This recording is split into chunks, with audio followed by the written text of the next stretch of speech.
प्रकरण 5. मला खोली क्रमांक 1 मध्ये कॉट मिळाली होती. एके रविवारी पुण्याहून आवश्यकतेपुरतं सामान घेऊन मी दिवाकरसह मुंबईला आले होते. दिवाकर हा माझा थोरला भाऊ. मुंबईत माझी कशी काय व्यवस्था लागतेय ती माझ्या दृष्टीनं सोयीस्कर आहे की नाही हे जातीनं पाहून घेण्यासाठी आप्पांनी मुद्दामून दिवाकरला माझ्याबरोबर पाठवलं होतं. दिवाकर सारखा व्यवहारी पुरुष माझ्याबरोबर पाठवण्यात आप्पांनी स्त्री जातीवरती अविश्वास गृहीत धरला होता की तिचं अव्यवहारीपण आणि दुबळेपण गृहीत धरलं होतं कोणास ठाऊक. टॅक्सी करून आम्ही अहिल्याच्या आवारात येतो तर व्हरांड्यातल्या अंजू बॉबी या मुलींनी टॅक्सीच्या मागील दोन्ही दारांवरती स्वारी केली. ड्रायव्हरनं डिकी उघडल्यावर आतलं सारं सामान दोघींनी अहमहनिकेनं वाटून घेतलं. माझ्या जवळची पर्स आणि प्लॅस्टिकची बास्केट सुद्धा त्या हिसकावू पाहत होत्या. त्यांनी घेतलेल्या आधीच्या ओझ्यामुळं मलाच त्यांची कीव आल्यानं हातातल्या 2 वस्तू मी त्यांना दिल्या नव्हत्या. आम्ही वर जाऊ लागलो तेव्हा मॅनेजरनं दिवाकरला खाली थांबायला सांगितलं. दिवाकर थांबल्यामुळं मी जरा लगबगीनच वर आले. मुलींनी मला खोली क्रमांक 1 मध्ये आणलं. माझ्या वाट्याच्या कॉटपाशी माझ्या सामानाचा पसारा ठेवला. त्या क्षणी मी खोली बारकाईनं पाहिली. पहिल्या भेटीत मी खिडकीतून भलं मोठं लाकडी देवघर, त्यातला खूपशा देवांचा पसारा आणि श्रीकृष्णाच्या चंदेरी प्रतिमेवरती जळणारा लहानसा निळसर बल्ब पाहिला होता. तीच ही रूम क्रमांक 1 होती. सध्या खोलीत कुणी नव्हतं, पण देवघरापुढील पितळी हत्तींच्या सोंडातून सुवासिक उदबत्त्यांचा जुडगा सर्वत्र सुगंध सोडत होता. सदर खोलीतली माझ्या वाट्याच्या कॉट खेरीज ची इंच जागा आधीच सामानासुमानानं व्यापलेली होती. कॉट खाली काही लोखंडी पेट्या, वापरलेल्या वस्तूंचे रिकामे डबे, खोकडे, मासिकं, पुस्तकं, वर्तमानपत्रांची इतकी उंच आणि लांब रुंद थप्पी होती की त्यामुळं माझी गादी कॉटवरती नसून व्यवस्थितपणे लावलेल्या सामानाच्या पसाऱ्यावरच सफाईदारपणे अंथरल्यासारखी दिसत होती. खोलीत लॉजचं नाव धारण करणारं काही फर्निचर होतं. 1 टेबल, 2 खुर्च्या आणि 2 भिंतीतली कपाटं. पैकी 1 कपाट स्वयंपाक पाण्याच्या भांड्यांनी आणि दुसरं वस्तूंनी खचाखच भरलं होतं. टेबल चरखा आणि चरख्याशी संबंध असलेल्या पेळू सुतासारख्या वस्तूंनी भारावला होता. एका खुर्चीवरती धुवायला टाकावयाच्या आणि दुसरीवर धुवून आलेल्या वस्त्रांचा ढिगारा होता. एवढंच नव्हे तर कपड्यांच्या 4ही तारा आणि खुंट्या सुद्धा रिकाम्या नव्हत्या. कुठं साड्या परकरं वाळत होती तर कुठं पर्स, छत्री, पिशवीसारख्या वस्तू लोंबकळत होत्या. एकूण या खोलीत आधीच 3-4 माणसांचं कुटुंब दाटीवाटीनं संसार थाटून राहत असल्यासारखं दिसत होतं. असंही स्पष्ट म्हणता यायचं नाही, माझ्या वाट्याच्या नसलेल्या दुसऱ्या कॉटकडली अर्धी खोली रिकामी होती. कॉटच्या उशाकडील देवघराखेरीज सारेच कानेकोपरे स्वच्छ रिकामे तर होतेच, परंतु कॉट खालीही शोधून सुताचा एखादा तुसडाही सापडण्यासारखा नव्हता. हे सारं पाहून आणि माझं सामान कुठं आणि कसं लावावं या विचारात मी असता मला या खोलीच्या आधीपासून राहणाऱ्या माझ्या भावी सोबतिणीविषयी कुतूहल वाटलं. साहजिकच मी विचारलं, सध्या इथं कोण राहतं ग? आजीबाई, बॉबी म्हणाली. आजीबाई नको म्हणूस येडे, ऐकील तर खाईल ना तुला. अंजू आगमग पाहत म्हणाली, इथं गांधीबाई राहतात बाईसाहेब. हे सारं त्यांचंच ना? हो, त्या इथे पुष्कळ वर्षांपासून राहतात. दिवाळीच्या सुट्टीत देखील कुठे जात नाहीत. आता कुठे आहेत? गेले असतील ऑफिसात.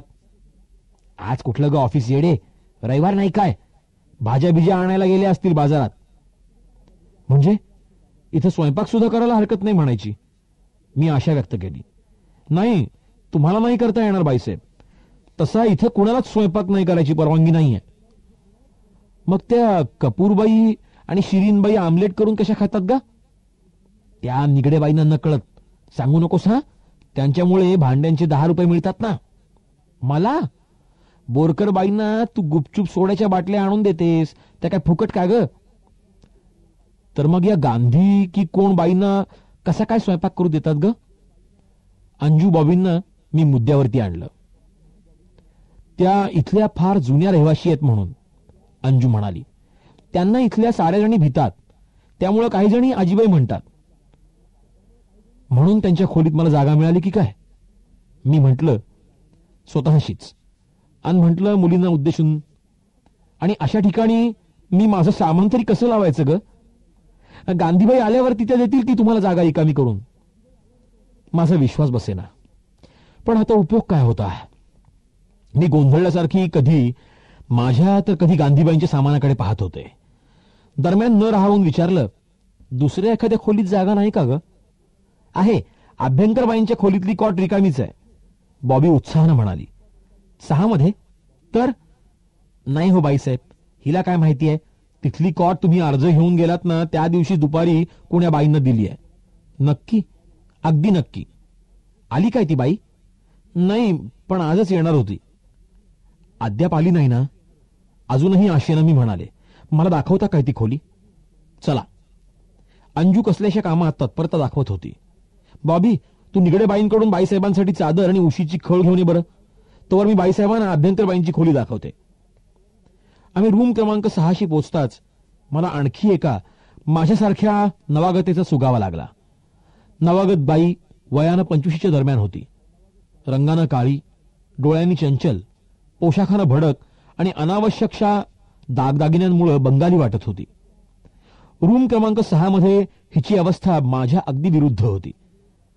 अभ्यंकर नामक जुनी निवासीय तरुणी आपल्या कॉटच्या कठड्याला रेलून कायद्यावरचं कसलं तरी जाडजूड पुस्तक वाचण्यात गढल्यासारखी दिसत होती.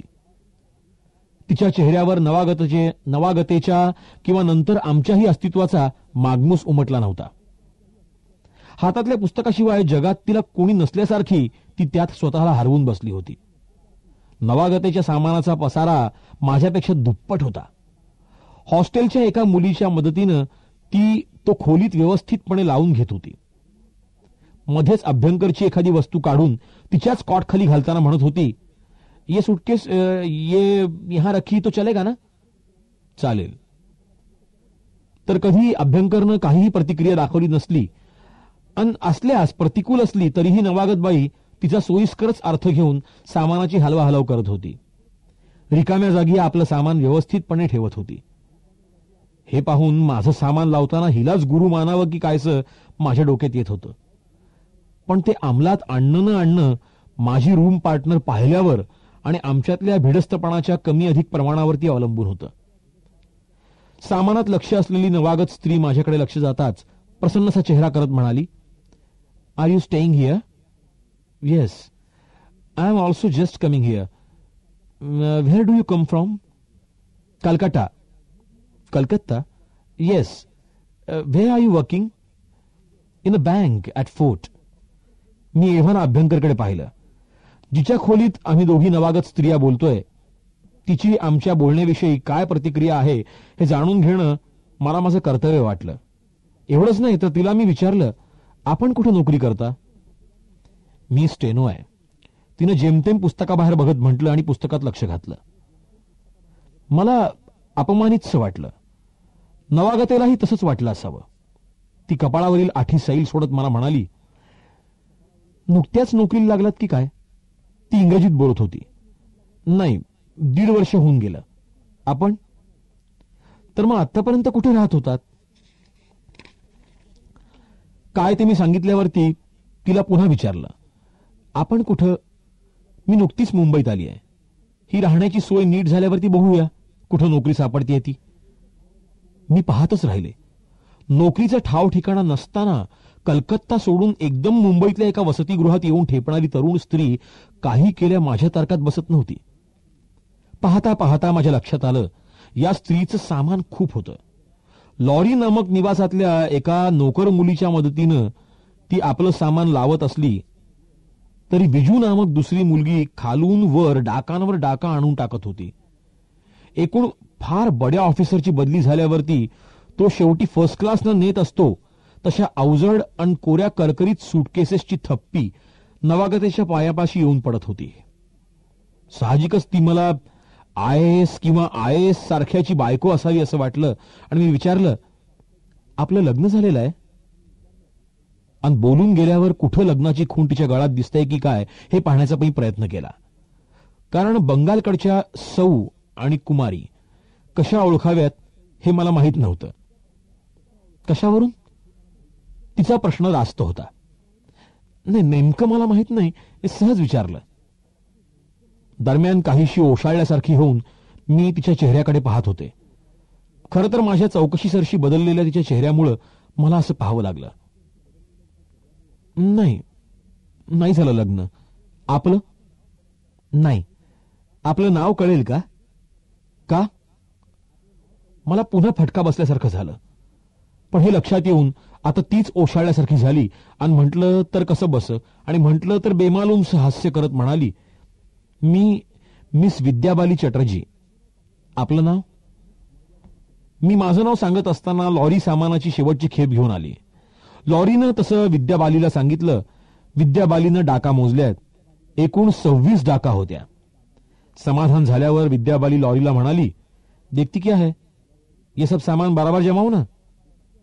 मेरी ड्यूटी ग्राउंड फ्लोर पर है भाई साहब. लॉरी आणि विजूनं ड्युटीची बाब समजून सांगितल्यावरती विद्याबालीनं लॉरीला 5 रुपयांची नोट दिली. नमस्कार ठोकून लॉरी निघून गेली. नंतर सामान सुमान लावायला आवेश घेताना ती मला म्हणाली, एक्सक्यूज मी, पुन्हा भेटूया का, if you don't mind? Oh yes, I don't mind. बाहेर पडल्यावरती मी खोली क्रमांक 6 कडे कशासाठी आले होते याचं आणि कुठून आली होते याचंही मला स्मरण झालं. मी माझ्या खोलीकडे चालू लागले. तशी निवासाची एक नोकर कोर्टातल्या चपराशानं करावा तसा पुकारा करीत रूम्स मागून रूम्स ओलांडू लागली. गडकरीबाई कोण आहे? गडकरीबाई कोण आहे? ऐकताच मी म्हणाले, मी. का? खाली तुमचे भाऊ की कोण ते बोलावतायत. मी विसरल्यासारखीच झाले होते. या मुलीच्या पुकाऱ्यासरशी मला दिवाकरचं स्मरण झालं. तथापि सामानाची काळजी होतीच. मी प्रवेश केलेल्या खोलीची डुप्लिकेट चावी माझ्याकडे आली होती. परिणामी मी अद्याप न पाहिलेल्या माझ्या रूम पार्टनरच्या आणि माझ्याही सामानाची जबाबदारी या क्षणी माझ्याकडे होती. साहजिकच पुकारा करणाऱ्या मुलीला मी म्हणाले, होय, त्यांना सांग मी येतेच म्हणावं. मुलगी निघून गेली. मी खोली क्रमांक 1 मध्ये शिरले. माझ्यानी गांधीच्या सामानाकडे एकवार पाहून घ्यावं म्हणून मी आत डोकावते तर दारात उजेड आडल्यासारखा झाला. मी पाहिलं. सुमारे 35च्या आसपास वय असलेली एक स्त्री दारात उभी होती. जेमतेम मराठी लिहिता वाचता येण्यासारखी दिसणारी ही स्त्री 9 वारी पातळ नेसली होती. तिच्या कपाळावरती कुंकू आणि गळ्यात मंगळसूत्र नव्हतं म्हणून की ती स्वभावतःच सेवाभावी होती म्हणून कुणास ठाऊक. सध्या ती घरगुती पोशाखात असलेल्या हाडाच्या नर्स सारखी दिसत होती. आमचं तोंडावरती तोंड पडताच उदासवाण हास्य दाखवत ती म्हणाली, नव्यानं येतात वाटतं. हो. आपण? मला होत आहेत 4 वर्ष. 26 नंबरमध्ये असते. तुम्ही कुठल्या? मी सांगितलं. नंतर विचारलं, तुम्ही? मी इथलीच, गिरगावात राहायची. पण आता त्याचं काय म्हणा. तुम्हाला काही हवंय का? मला पेचतच पडल्यासारखं झालं. ही कुठल्या अपेक्षेनं आणि काय विचारतेय? नाही म्हटलं. तीच म्हणाली, पाणी चहा वगैरे हवा असल्यास सांगा. पुण्याहूनच आलात म्हणून काय झालं? थकून गेल्या असाल. इथला चहा आता 4-5 वाजेपर्यंत मिळायचा नाही. ड्युटीवरच्या साऱ्या मुली गेल्या असतील बिचाऱ्या आपापल्या घरी विश्रांती घ्यायला. पहाटे 4ला उठावं लागतं त्यांना. सुट्टी होईपर्यंत जाग्यावर पाय नसतो. एवढीच बिचाऱ्यानं विश्रांती. ती हात वरे करून म्हणाली, त्या तिकडल्या नखरेल पोरी तर नाकी न आणतात या बिचाऱ्या मुलींच्या. पण पोटासाठी करावं लागतं माणसाला सारं. या काहीशा संबद्धतेची शंका येऊन मी त्या बाईला म्हणाले, मला सध्या काही नकोय. चहा नाश्ता आम्ही येताना घेतला होता. आता भावाला सोडायला जातानाही काहीतरी घ्यावं लागेलच. प्यायला पाणी. मी कोपऱ्यातल्या स्टीलच्या पिंपाकडे हातवारे करत म्हणाले, लागलं तर इथं आहेच. ते गांधीबाईंचं आहे. त्याचा तुम्हाला उपयोग व्हायचा नाही. आणि हो, मला कोणाची निंदा करणं आवडत नाही, करायचीही नाही. पण तुम्ही आपल्यापैकी दिसता आहात म्हणून सांगून ठेवते. गांधीबाईंच्या कुठल्याही वस्तूला हात लावू नका. हे ऐकताच धास्तावलेली मी लगेच म्हणाले, तर मग माझं सामान कसं लावायचं हो? बऱ्याच दिवसापासून या रूममध्ये इतर कोणी नाही म्हणून ठेवलंय त्यांनी आपापलं सामान असं पसरून. तुमच्यासारखं कोणी सोबतीला आलं की त्या देतात त्यातल्या त्यात जागा करून. तशा त्या फार चांगल्या आहेत. कुणाच्या अध्यात नसतात की कुणाच्या मध्यात नसतात. आपण बरं की आपलं काम बरं असा त्यांचा स्वभाव आहे. बाईसाहेब, तुमचे भाऊ. एकदम माझ्या दारात येऊन ठेपलेली बॉबी म्हणाली. वाट पाहतायत? आलेच. मी दार ओढून घेतलं. तर काही लागलं सवरलं तर मला निसंकोचपणे सांगा. माझ्यासोबत चालू लागत खोली क्रमांक 26 मधील स्त्री म्हणाली, ही बघा माझी रूम. माझं नाव शारदा दीक्षित आहे. दुखणं असो, खुपणं असो, वेळ असो, अडचण असो, कसलाही संकोच करू नका. अहो, या जगात आता उरले तरी काय? माणसाच्या या देहाचा भरवसा राहिला नाही. आज आहे, उद्या नाही. ती एकाएकी थांबून म्हणाली, लग्न झालं का? नाही. तिच्याकडे चमत्कारिकपणे पाहिल्या वाचून माझ्याकडून राहवलं नाही. आणि मुलं? आता मात्र मी तिचं नादच सोडायचं ठरवलं. ती मला चालू लागत म्हणत होती, तरी काळजीचं कारण नाही. देणारा आणि घेणारा तो वर बसलाय. घाबरू नका, माणसाच्या हातात काही नसतं. बरं, जिना पाहून म्हणाले, येते या. आणि ही माझी खोली आहे. ती थबकली, एकाएकी स्मरण झाल्यासारखी. मग उतायला जाणाऱ्या दुधाची चाहूल लागताच पडावी तशी खोली क्रमांक 6 कडे धावून पडली. मी पाहतच होते. तिनं लोटून दार उघडलं, पाहिलं. नवलात पडल्यासारखा तोंडावर हात ठेवला आणि विचारलं, का हो स्मिताबाई, इथं कोणी नव्यानं राहायला आलं होतं ना? हो. कुठं आहे? खाली गेले असाव्या. लगेच? पण कुठं? माहित नाही. त्या बिचारीनं चहा पाणी घेतलं की नाही? कल्पना नाही. यानंतर दार लोटून घेत दीक्षितनं माझ्याकडे मोहरा वळवला तशी मी घाईघाईनं जिन्यात नाहीशी झाले. किती ग उशीर, मला पाहून दिवाकर म्हणाला. आपल्या मागाहून आलेली ती बंगाली बाई गेली सुद्धा. आणि ठरल्याप्रमाणे तो व्हरांड्याच्या पायऱ्या उतरू लागला. खोली क्रमांक 6चं दार बंद असल्याचं आणि दीक्षित अभ्यंकरच्या बोलण्यावरून मिस विद्याबाली गेल्याचं मलाही माहीत होतं. परंतु ती बंगाली असल्याचं दिवाकरला कसं कळलं? मी विचारलं, ती बाई तुझ्याशीही बोलली वाटतं? छे, तिने माझ्याशी बोलावं इतका का मी काळा आहे? मग तुला कसं कळलं? एव्हाना आम्ही निवासाच्या आवाराबाहेर आलो होतो. वाकोला रस्त्यानं स्टेशनकडे चालू लागलो होतो. तिच्या नवऱ्यानं सांगितलं. तिचा आणि नवरा? का? नाही, बरं, काय म्हणाला तो? पण तुला आश्चर्य का वाटलं ग? आधी काय म्हणाला ते सांग, मग मी आश्चर्य का वाटलं ते सांगते. तो म्हणाला, ते कलकत्त्याचे रहिवाशी आहेत. इम्पोर्ट एक्सपोर्टचा त्यांचा मोठा व्यापार आहे. बंगला, जमीन जुमला आहे. पण हल्ली नक्षलवाद्यांच्या वाढत्या धुमाकूळामुळे बंगालमध्ये राहणाऱ्या सधन लोकांचं जीवन असुरक्षित झालंय. त्यामुळे आता मालमत्तेसह मुंबईत स्थायिक व्हायचंय, व्यवसाय सुरू करायचा आहे. आणि आताशीच ही गेलीत कुठं? जेवायला आणि शॉपिंगला. त्यांनी आणलेली टॅक्सी त्यांना थांबवून ठेवली होती. असं का? त्यानं नाव काय सांगितलं रे? बिपिन घोष. दिवाकर, हे काहीतरी लफडं दिसतंय रे. कशावरून? यावर विद्याबालीनं मला सांगितलेली तिच्या संबंधीची माहिती मी दिवाकरला सांगितली. तसा संशयात पडून तो व्यवहारी माणूस हबकलाच. म्हणजे इथं अशाही बाबी येतात की काय? दिसतं तर तसंच. तर मग तुझ्यासारखीच राहणं तितकंसं सुरक्षित नाही म्हणायचं. मीही पुणेरीच, त्याच स्वावलंबी जीवनात नुकतंच पदार्पण करणारी. हबकल्याशिवाय राहील कशी? शिवाय मला दीक्षित, गांधी, अभ्यंकर सारखे स्त्री स्वभावाचे संशयास्पद नमुने आधीच किंचितच बैचैन करून गेले होते. विद्याबाली सारख्या तरुणीमुळे पुढे आणखी कसल्या कसल्या नमुन्यांना तोंड द्यावं लागेल ते सांगता येत नव्हतं. साहजिकच डोकं सुन्न होऊन मी म्हणाले, होय ना रे.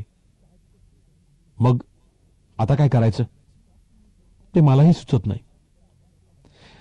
त्यात तू कसला एक विचार न करता 60 रुपये ऍडव्हान्स सुद्धा भरून टाकलास. नाही तर काय रे. पण का ग, तुझ्या इथं साहेबालाची कल्पना कशी काय नाही आली? त्यात त्या बिचाऱ्यांचा काय दोष रे? दीपकवर येणारा दोष सहन न होऊन आणि त्याची एकाएकी आठवण होऊन मी म्हणाले, पुरुषाच्या जातीला स्त्रियांच्या वसतिगृहातील बारीक सारीक भानगडींची कल्पना कशी असणार बरं? केवळ माझा त्रास न पाहून त्यांनी मला हे सुचवलं, दाखवलं. मी होकार दिल्यावरच अर्ज लिहिला.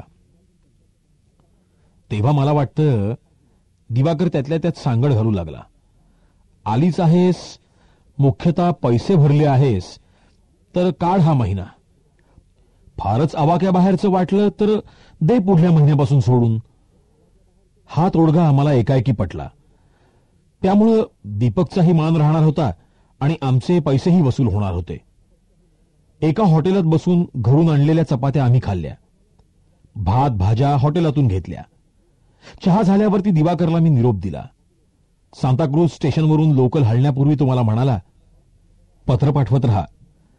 फर्स्ट सॅटर्डेला आल्याशिवाय राहू नकोस. फारच कंटाळायला लागलीस की पास काढून ये, म्हणजे प्रत्येक शनिवारी येता येईल, वगैरे वगैरे. प्रकरण 6. मी वसतिगृहाकडे परतले तेव्हा दुपारच्या 2:30चा सुमार होता. मी आवारात शिरणार होते तशात मागं टॅक्सी थांबल्याचा आवाज झाला. नकळत थबकल्यासारखं होऊन मी पाहिलं. आतून मोकळ्या केसांची एक लवचिक मुलगी सराईतपणे बाहेर पडली. टॅक्सीतल्या दाढीधारी तरुणाला तिनं हात धरून निरोप दिला. दोघंही काहीतरी पुटपुटली. त्यावर अच्छा अच्छा असं झालं. शेवटी टॅक्सी हालायला लागली आणि मुलगी टॅक्सीवरची नजर न काढता तिरकसशी चालू लागली. मी वेळीच तिला रस्ता दिला नसता तर तिने मला धडक दिल्याशिवाय सोडलं नसतं. तिचं टॅक्सीतल्या तरुणाकडे लक्ष होतं. तोही दिसेनासा होईपर्यंत तिला सारखा हात हलवत होता. आम्ही दोघींनी जवळजवळ मिळूनच फाटकात प्रवेश केला. गुरख्यानं तिला सलाम ठोकला. नंतर ती मला ओलांडून पुढे गेली. मी पाहत होते. ती बेलबॉटमची पॅन्ट नेसली होती. तिच्या अंगात स्पोर्ट शर्ट होता. सँडल्स होत्या. तोंडाला अधिकाधिक रंगरंगोटी होती. तिच्या भोवती सुगंधांच्या अनेक मिश्रणांची वलय होती. वयानं ती 20च्या आसपास होती, पण पाठीमागून पाहिल्यास 17-18च्या आत दिसत होती. ही मुलगी व्हरांड्यात शिरली तेव्हा निगडेच्या खिडकीपाशी आणखी एक मुलगी उभी होती. निगडेचं संपल्यावरती ती फोनवर बोलणार होती. ही मुलगी ही साधारणतः नुकत्याच आलेल्या मुलीसारखीच होती. फार तर वयानं एखाद दुसऱ्या वर्षानं लहान किंवा मोठीही असेल, पण शरीरानं बरीच ओबडधोबड होती. म्हणजे नको तितकी उंच होती आणि हवी तितकी रुंद नव्हती. तिची छाती तर एखाद्या मुला इतकी सपाट होती. हॅलो, पहिलीला पाहताच दुसरी म्हणाली. What is progress? I am hopeful. Have you got any solid chance? मिलेगा भाई मिलेगा, दुसरी म्हणाली. आपल्यासारख्यांची गिऱ्हाईकं किराणे कपडेवाल्यांसारखीच थोडी असतात. तर एक एक करून दिवसाच्या नफ्या तोट्याचा हिशोब काढता येईल. फक्त एक पार्टी मिळाली तर आयुष्याचं कल्याण होतं. त्यामुळे अशी पार्टी मिळवायला 4-8 महिने सुद्धा लागले तर काय हरकत आहे. सकाळी कुठे गेली होतीस? गेले होते अशाच एका पार्टीकडे. एवढ्या पहाटे? अगं 7 म्हणजे काय पहाट आहे काय ग? ती चालू लागत म्हणाली. What about you? I am also trying my level best. All the best. आणि ती चालू लागली. थांब ना, मी पण येते फोन करून. तुला वेळ लागेल. मला सारा आटोपून पुन्हा जायचंय. अच्छा, बाय बाय बाय. एव्हाना मी त्या दोघींनाही ओलांडून पुढे जाणार होते, परंतु बाकावर बसलेल्या 35ल्या एका पुरुषानं मला म्हटलं, एक्सक्यूज मी, आपण वर जात आहात? हो. कुठल्या मजल्यावर राहता? पहिल्यावरच. पण का? तर मग 27 मध्ये माझा निरोप का हो? अद्याप आपल्या मिसेस आल्याच नाहीत की काय? फोन ठेवल्यावर ती निगडेनं विचारलं. नाही ना हो, त्या मुलीनं निरोप सांगितला की नाही कोणास माहीत. नंतर पुरुष मला म्हणाला, शक्य तर 27 मधल्या मिसेस दिघेला तिचे यजमान वाट पाहत असल्याचं सांगा. बघते. थँक्स. आता ठराविक फोनची वाट पाहून कंटाळलेली मघाची बेलबॉटम छाप मुलगी माझ्याबरोबरच चालू लागली होती.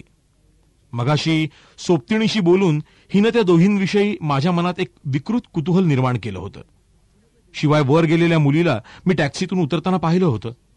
साहजिकच स्वाभाविकपणाचा आवाणत मी विचारलं, मघाशी आपणाशी बोलल्या त्या कोण होत्या हो? यू डोंट नो हर? नाही, मी आजच येतेय. म्हणूनच. ती थांबून सांगू लागली. ती शिरीन शेख.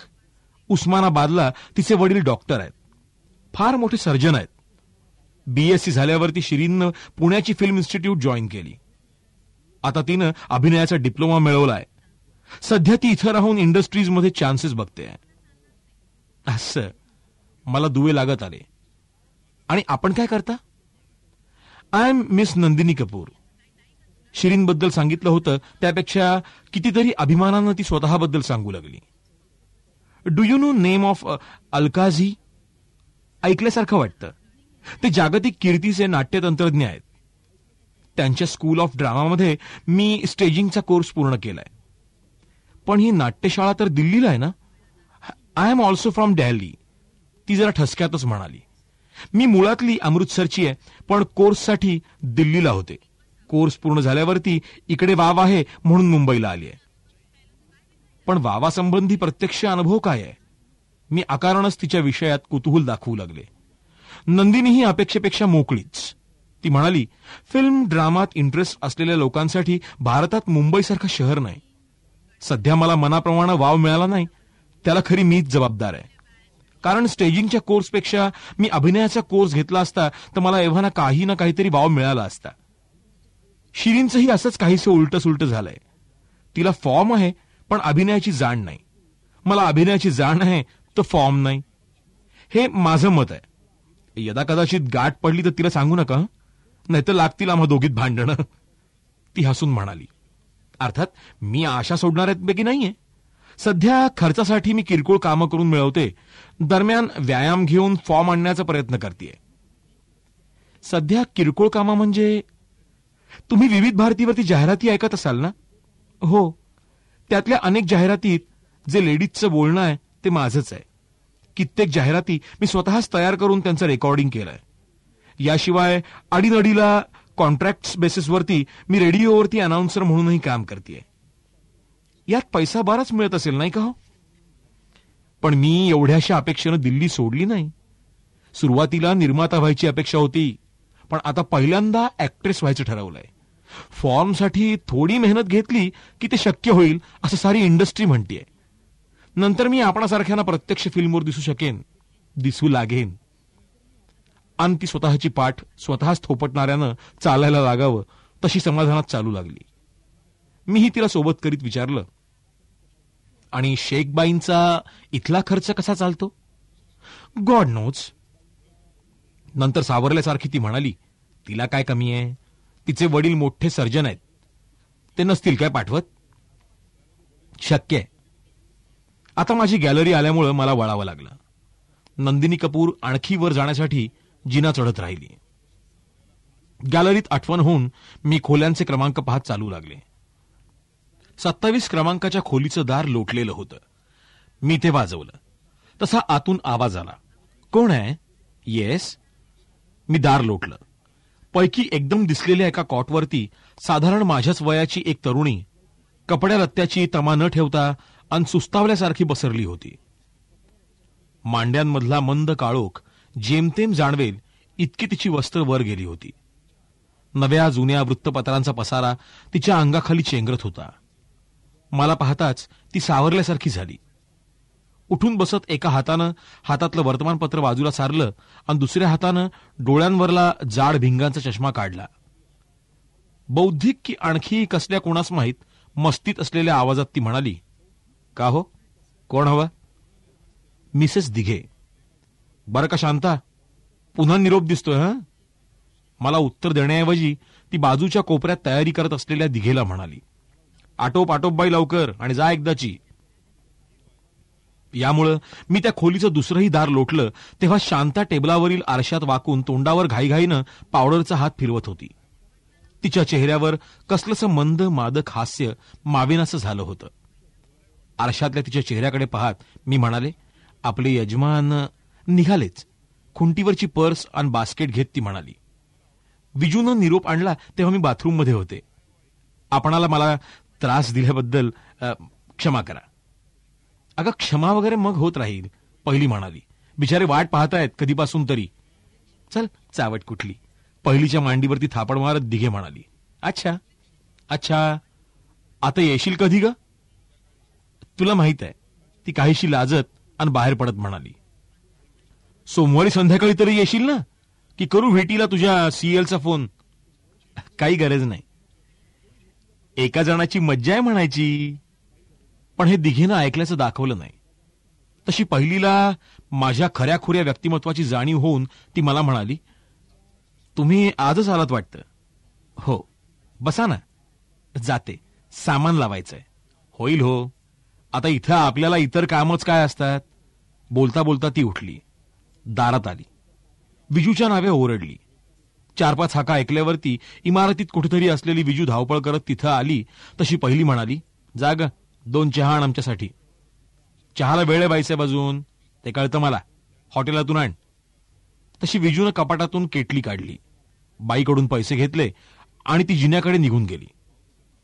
मला व्यवस्थितपणे खुर्चीत बसवल्यावरती आणि माझी चौकशी केल्यावरती म्हणाली, मी शैला म्हात्रे, सासवडची राहणारी, पुण्याला जर्नलिस्टचा डिप्लोमा घेतला, सध्या तर्कशक्तीत नोकरी करते. माझी ही कॉटकडे हातवारे करून ती म्हणाली, रूम पार्टनर, सेंट्रल रेल्वेत नोकरी करते. नवराही रेल्वेतच आहे, पण तो भुसावळला असतो. आता सारखा दर सुट्टीत येतो. रात्रभर एकत्र खातात पितात, कुठल्याशा हॉटेलात राहतात. सोमवारी तो भुसावळला आणि शांता परस्पर ऑफिसला सटकतात. त्यामुळे आता ती गेलीये ना, ती उद्या ऑफिस आटपूनच इथे येईल. तुम्ही इथं कधीपासून आहात? झाले असतील 2-1 वर्ष. हो नक्कीच, या 8 तारखेला 2 वर्ष पूर्ण झालेत. घरी कोण कोण आहे? आई वडील, भाऊ बहीण, शेतीवाडी सारं आहे. म्हणजे नोकरीची काही आवश्यकता आहे असं नाही. नाही, तशी काही गरज नाहीये, पण घेतलंय तेवढ्या शिक्षणाचा काहीतरी उपयोग नको का? ती थांबून न कळत असेल मनातलं बोलून गेली. आणि खरं सांगायचं तर कॉलेजमध्ये असल्यापासून शहराची जी सवय लागली ती सुटत नाही हो. माझं BA डिप्लोमाचं शिक्षण पुण्यासारख्या शहरात झालं आणि नोकरी लागल्यापासून मी इथं आहे. चहा होईपर्यंत साधारणतः अशासारखं बोलणं झाल्यावरती मी शैला म्हात्रेचा निरोप घेतला. माझ्या खोली क्रमांक 1 कडे जाताना चावीसाठी पर्स चाचपू लागले, पण तिची आवश्यकताच पडली नाही. दार उघडं होतं. माझ्या रूम पार्टनर गांधीबाई खुर्चीवर बसल्या होत्या.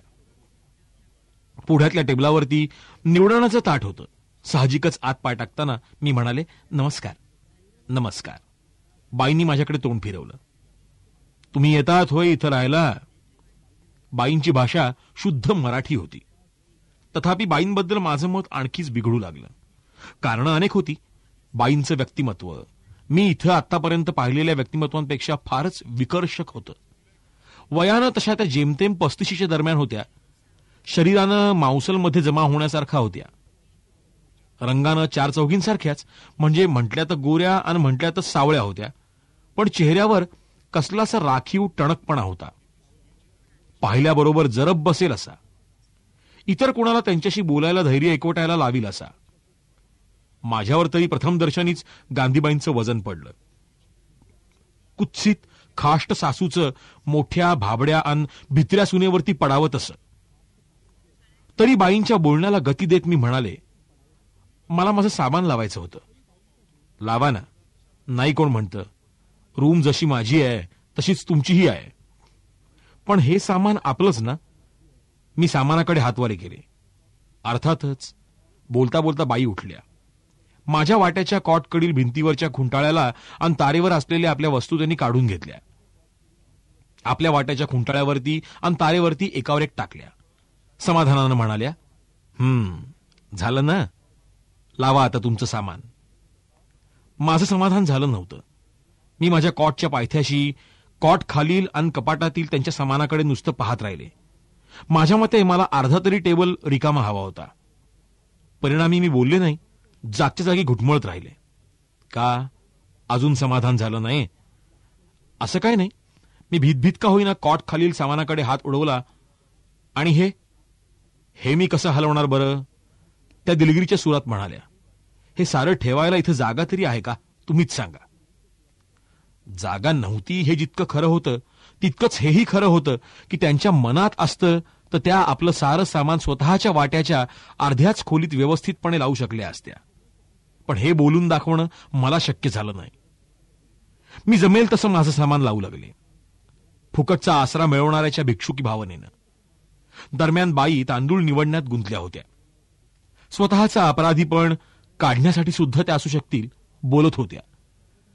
माझ्या चौकशीची मी उत्तर दिल्यावरती खरं तर त्यांना अपराधीपणा जाणवू नये म्हणून, कारण मला त्यांच्या सहवासात राहायचं होतं, रूम पार्टनरशी आरंभापासून कडवटपणा चांगला नव्हता म्हणून, मी विचारलं, आपण कुठल्या? अहमदाबादची. घरी कोण कोण आहेत? सासू सासरे, दीर जावा आणि यजमान. कपाळावरचं कुंकू पाहून मी धाडस केलं. यजमान असते तर कशाला असं राहावं लागलं असतं बाई. त्या उसासा टाकत म्हणाल्या. त्यांना जाऊन 15-20 वर्ष झालीत. ते गेल्यावरच मी शिकले, नोकरीला लागले.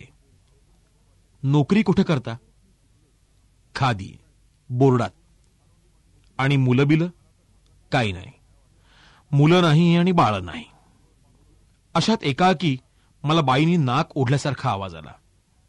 कदाचित तो भासही असेल, कारण माझं लक्ष बॅग सुटकेस उचलण्याकडे होतं. पण भासामुळं म्हणा अगर सत्यामुळं म्हणा, मी एकदम बाईंकडे पाहिलं आणि त्यांचा चेहरा पाहताच या विषयावरती बोलणं थांबवावंसं असं मला वाटलं. तशात विजूही माझ्या मदतीला आली. वसतिगृहातल्या चहाला सुरुवात झाली होती आणि तो मला हवा की काय ते विजू विचारत होती. लगेच संधी साधून मी बाईनं म्हटलं, बाई आपण घेणार काय चहा? मी? मांसाहाराचं नाव ऐकून शाकाहारी माणसानं दचकावं तशा बाई दचकल्या. खरं तर शिसारल्या. नको रे बाबा. असल्या पदार्थापासून त्या देव्हाऱ्याकडे हातवारे करून म्हणाल्या, गोपाळकृष्णानं मला लांब ठेवावं अशी मी त्याला रोज प्रार्थना करतेय. माझ्या चहासाठी विजू निघून गेल्यावरती बोधप्रद सुराविर्भावात बाई म्हणाल्या, राग बांधणार नसाल तर तुम्हालाही सांगतेय जयाबाई, तुमच्यासारख्या तरुण अविवाहित विशेषतः मुंबईत अशा राहणाऱ्या मुलींनी कुठल्याही प्रकारच्या उत्तेजक पदार्थांपासून 4 हात लांबच राहिलेलं बरं. गाठ पडलीये त्या निवासातल्या प्रत्येक मुलीला मी हे सांगून पाहिलं. पण ह्या आजकालच्या छछोर कार्ट्या माझ्यासारखीच ऐकायला गेल्यात. त्यामुळं अधूनमधून भोगत असतात आपापल्या कर्माची फळं. भोगा म्हणावं. माझं काय जातं? माझ्या त्या नात्यातले आहेत की गोत्यातले आहेत तर मी त्यांच्याबद्दल मनाला लावून घेऊ? खरं की नाही? याच अर्थाचं बाईंचं सारखं सुरू होतं. याशिवाय मी कुठलीही प्रतिक्रिया व्यक्त करत नव्हते. पथ्य पाण्यामागील बाईंच्या हेतूचा मला सुगावा लागला असता तरी ते पाळणं मला जमेल काय आणि जमलं तरी पाळावंच का ते मला कळत नव्हतं. कसं बसं माझं सामान लावून झालं, चहा झाला, तरीही बाईंचं बोधपुराण संपता संपत नव्हतं. अर्थात ते टाळण्यासाठीच नव्हे तर गरज म्हणूनही मी न्हाणीकडे निघून गेले. तेव्हा मात्र संपलं. मी बाथरूममध्ये वॉश घेत होते. माझं जेमतेम आटोपत आलं असेल नसेल तोच माझ्या कानांवर हुंदके ऐकायला आले. प्रथम ते मला भासासारखे वाटले, स्पष्ट ऐकायला आले नाहीत, कारण सारीकडे गोंगाट सुरू होता. सारे मिळून 4-5 तरी रेडिओ ट्रान्झिस्टर निरनिराळ्या भाषातली गाणी कोकलत होते. एकमेकांच्या आवाजांवरती मात करत होते. कुठल्याशा रेडिओवरती कानडी की मल्याळी कोणास माहीत गायिका दात ओठ चावून संगीतावर तुटून पडली होती. त्यात काही मुली रेडिओतल्या गायक गायिकांना बरी वाईट साथ देत होत्या. टाळ्या टेबलांवरती ठेका धरत होत्या. आवाजावरून तरी कुठंतरी आणि कोणीतरी नाचतंय असंही वाटत होतं. प्रत्यक्षात कोणास माहीत. पण अशातही मला शेजारच्या बाथरूममधून हुंदके ऐकायला येत असल्याचा भास झाला. खात्री झाल्यावरती मी घाईघाईनं तोंड पुसत बाहेर आले. शेजारच्या बाथरूमचं दार लोटलं. हलक्याशा स्पर्शासरशी ते उघडलं गेलं. पाहते तर तिशीतली एक स्त्री उकिडवी पण भिंतीच्या आधारानं बसली होती. तिचा पदर डोळ्यांना होता. स्तन सताड उघडी होती. ब्लाऊज बॉडी मुद्दामून वर घेतली होती. पैकी एका स्तनातून दुधाचे थेंब टपटपत होते. ज्या स्तनातून थेंब टपकत होते ते किंचितसं सुकल्यासारखं दिसत होतं. दुसरं टणक निबर असावंसं त्याच्या आकारावरून आणि टवटवीतपणावरून जाणवत होतं. मोरीच्या तोंडाशी सांडलं की सांडवलेलं कुणास माहीत. दूध पाण्यात मिसळण्याच्या बेतात होतं. पाण्याचा सांडवा असता तर ते पाण्याबरोबर वाहू लागलं असतं. स्वतःत वाहण्या इतका पुरेसा जोर नसल्यानं ते सारं दूध मोरीच्या भोकाभोवती घुटमळत राहिलं होतं. दूध पित्या मुलाला भूक लागली म्हणजे किंवा आईला त्याची तीव्रतेनं आठवण झाली म्हणजे स्तनांना पाना फुटतोसं माझ्या अवझरतं ऐकण्यात होतं. बँकेतल्या काही माता आपली जडावलेली स्तनं बेसिनमध्ये पिळून हलकी करतात असं ऐकलं होतं. परंतु त्यावेळी असा अनावर होऊन रडताना मी कुणाला पाहिलं नव्हतं. आणखी कोणी पाहिल्याचं ऐकलंही नव्हतं. कारण स्त्रीत्वाच्या अनेक अनुभवांपासून मी अद्याप खूप लांब होते. मी काहीशा नवलानं आणि काहीशा किवेनं बाईकडे पाहू लागले.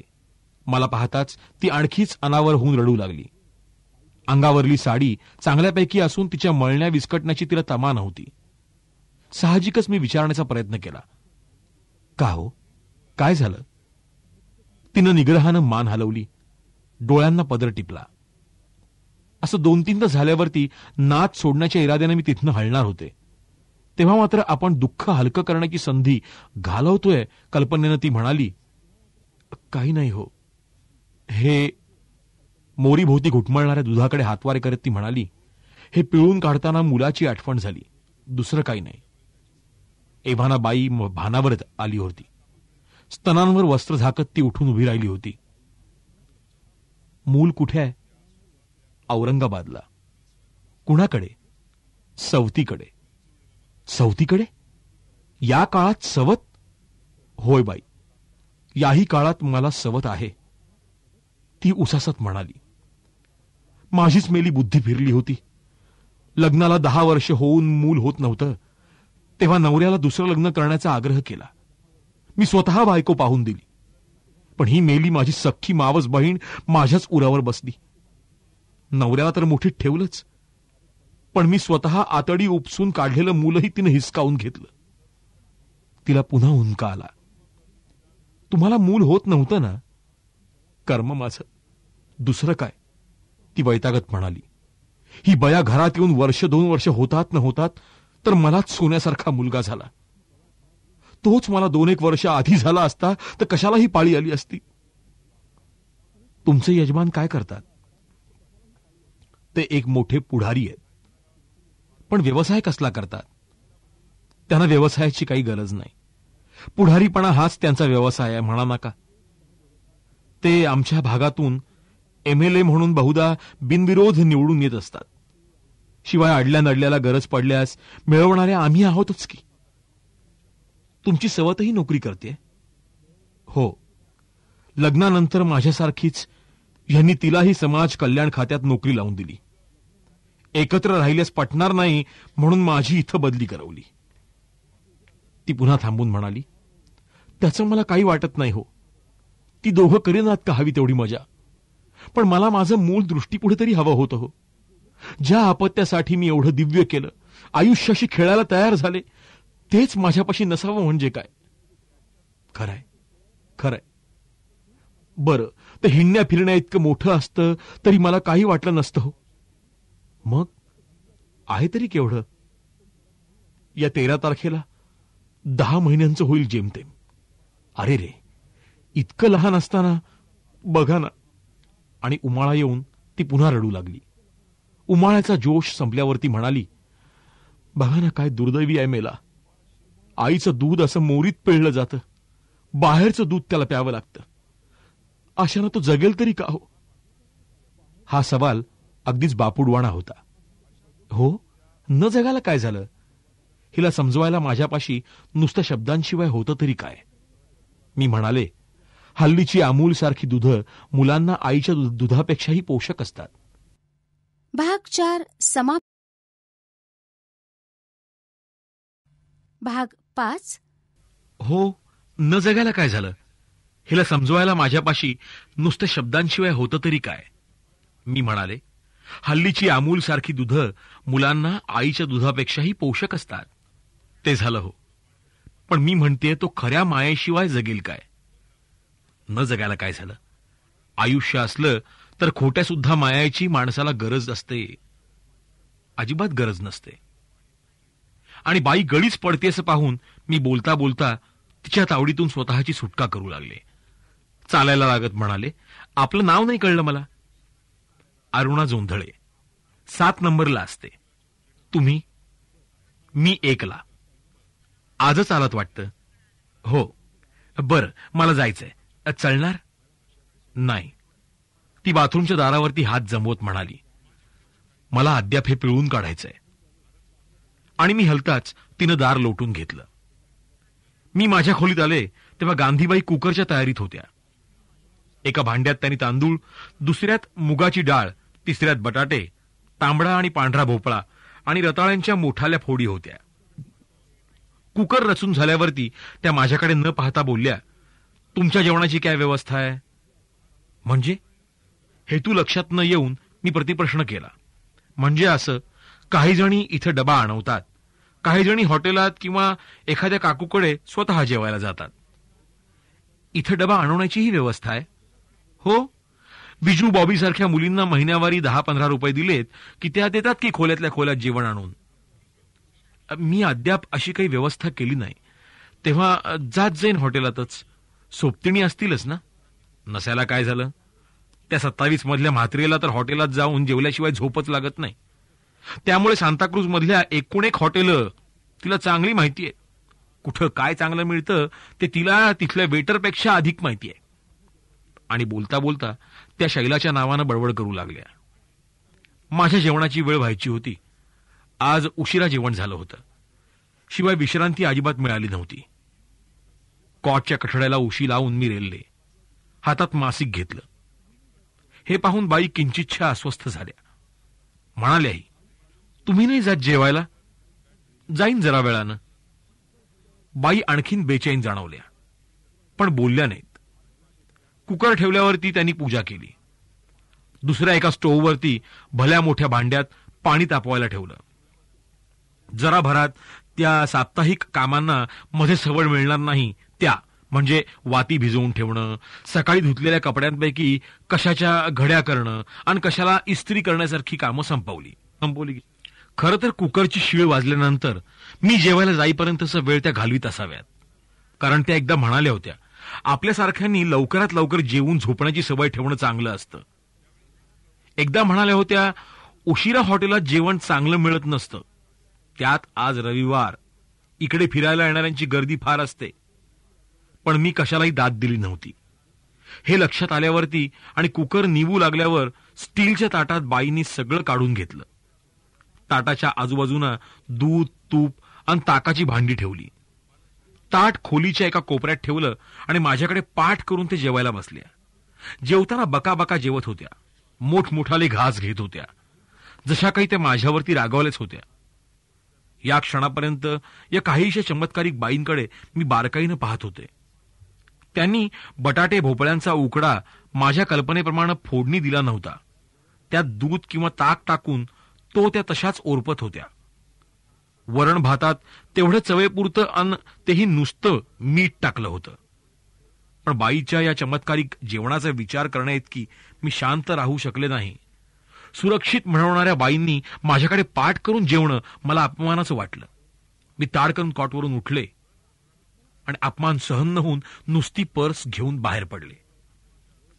मला अद्याप जाणवावी तशी भूक जाणवत नव्हती. म्हणून म्हटलं तर वेळ घालवण्यासाठी आणि म्हटलं तर जेवायला सोबत मिळते की काय पाहण्यासाठी आतापर्यंत इथं माझा अधिकाधिक संबंध आलेल्या आणि वय विचारांनी मला जवळ वाटणाऱ्या शैला म्हात्रेच्या खोलीत मी डोकावलं. दार किलकिलतात शैला म्हणाली, येस. मी पाहिलं, शैलाच्या खोलीत दिवा नव्हता.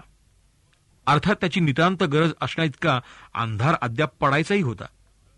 अशा अवस्थेत शैला सुस्तावलेल्या अजगरासारखी कॉटवर उताणीच चित्त पडली होती. तिच्या शरीरावर पेटीकोट, ब्रेसियर शिवाय काहीही नव्हतं. दिवसभर अंथरुणाला अंग घुसळल्यानंही असेल, तिचे केस विस्कटले होते. कपाळावर कुंकू बिंकू अजिबात राहिलं नव्हतं. साहजिकच मला पाहूनही असेल, एका हातानं बाजूची साडी छातीशी धरत आणि एकानं टेबल लॅम्प लावत ती म्हणाली, काय उकाडा आहे हो, नाही? तसं काही नव्हतं. असतं तर फॅन सुरू असता. तरी मी म्हणाले, हो ना, उकाडा तर आहेच. काय लावलं सामान? हो. काय म्हणते रूम पार्टनर? यावर माझ्यासारख्या नौकीला सांगता येईल तेवढं सांगताना मी गांधीबाईंच्या भाजीचा उल्लेख केला. तशी शैला हसत म्हणाली, याला ती बाई सात्विक आहार मानते. असा आहार घेतल्यानं माणसाचे विकार बळावत नाहीत, असं तिचं म्हणणं आहे. हो, खरं की काय? I don't know. She thinks so. Shaila अधिक चावटपणानं म्हणाली. याचा अर्थ काय होतो हे मात्र ते वेंधळीला कळत नाही. मी कुतूहलानं पाहत राहिले. याचा अर्थ स्पष्ट आहे की तिनं स्वतःतले विकार गृहीत धरले आहेत आणि त्यांना ताब्यात ठेवण्याचा ती आटोकाट प्रयत्न करते. पण माणसाचे विकार म्हणजे काही स्नो पावडरची डबी नाही, तर ती गुपचूप पर्समध्ये लपवून ठेवता येईल. शैलाच्या आवाजात भावनेचा जोश वाढत होता. मला भीती वाटली. गांधीबाईंनी ऐकलं किंवा त्यांना कोणी सांगितलं तर त्यांना वाटेल मीच त्यांची निंदा करायला निघाले. विचारासरशी मी विषय बदलला. जाऊ दे, आपल्याला काय करायचंय? तुम्ही जेवायला चलणार की काय ते विचारायला मी आले होते. जेवायला? शैलानं मनगटावरती पाहिलं. कॉटवरून पाय खाली सोडत ती म्हणाली, जाऊया.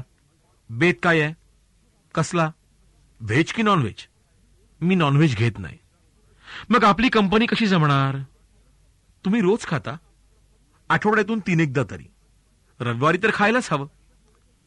रविवारी तुम्ही खा हवं तर. पक्क्या पुणेकर दिसता आहात, ती कपडे करत म्हणाली. अर्थात सुरुवातीला मीही तशीच होते म्हणा, पण एकदा मुंबईचं, विशेषतः अशा वसतिगृहाचं पाणी लागलं की माणूस हळूहळू बदलतोच. शिवाय मुंबईची हवा प्रकृतीला वाईट आहे. थोडं आणि चांगलं खाल्लं तरच मानवतं, नाहीतर स्ट्रेचरवरनं आपल्या गावाला जाणाऱ्या वाहनात चढावं लागतं. तिची तयारी झाली. तिनं दाराला कुलूप घातलं. आम्ही चालू लागलो. आम्ही जिन्याशी आलो तेव्हा वरच्या जिन्यावरून 5-6 मुलींचा लोंढा खाली आला. गाजून गेलेल्या आणि गाजत असलेल्या साऱ्या हिंदी इंग्रजी चित्रपटांची पोशाखी फॅशनच जिवंत होऊन आमच्या पुढे अवतरली असं मला वाटलं. चालू इंग्रजी किंवा हिंदी चित्रपट आणि त्यातील नायक नायिकांविषयी चर्चा करत हा घोळका आम्हाला ओलांडून खाली गडगडत गेला. तो नाहीसा झाला तरी त्यानं वातावरणातला सोडलेला सुगंध कितीतरी वेळ दरवळत राहिला. घोळक्यानं आवाराचं फाटक ओलांडल्यावरती शैला म्हणाली, याला म्हणतात एन्जॉयमेंट. या सगळ्या कुठे निघाल्यात? ते त्यांचं चालतं चालतं ठरेल.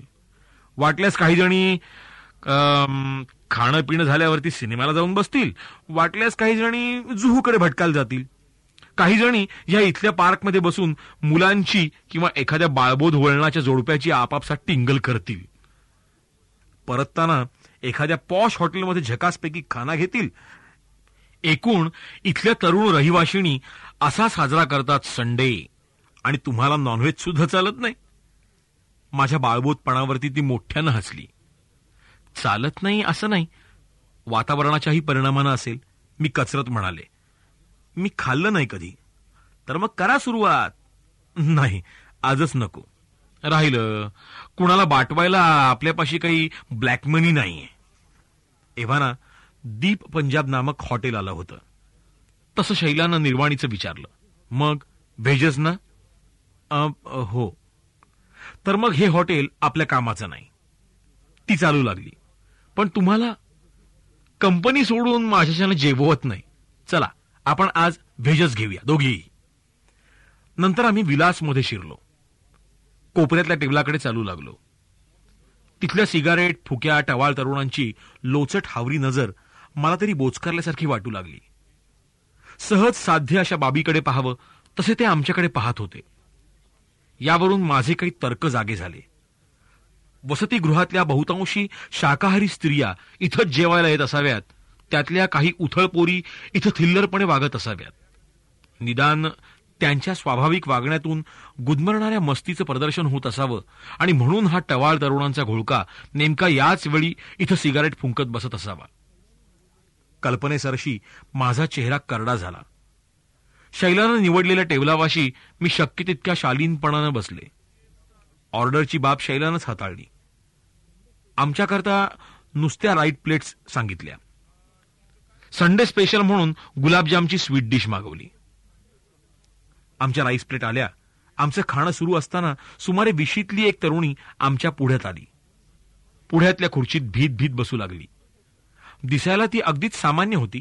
शिकलेली ही बेताचीच असावी, परंतु तिनं आव घरंदाज विदुषीचा आणला होता. कपड्या लत्त्यातून तशी बतावणी करण्याचा तिचा प्रयत्न होता. सदर तरुणी आमच्या पुढ्यात अदबीनं बसल्यावरती हलकेच म्हणाली, बाई, तुम्ही वर्तमानपत्रात काम करत असता म्हणून ऐकलंय. हो.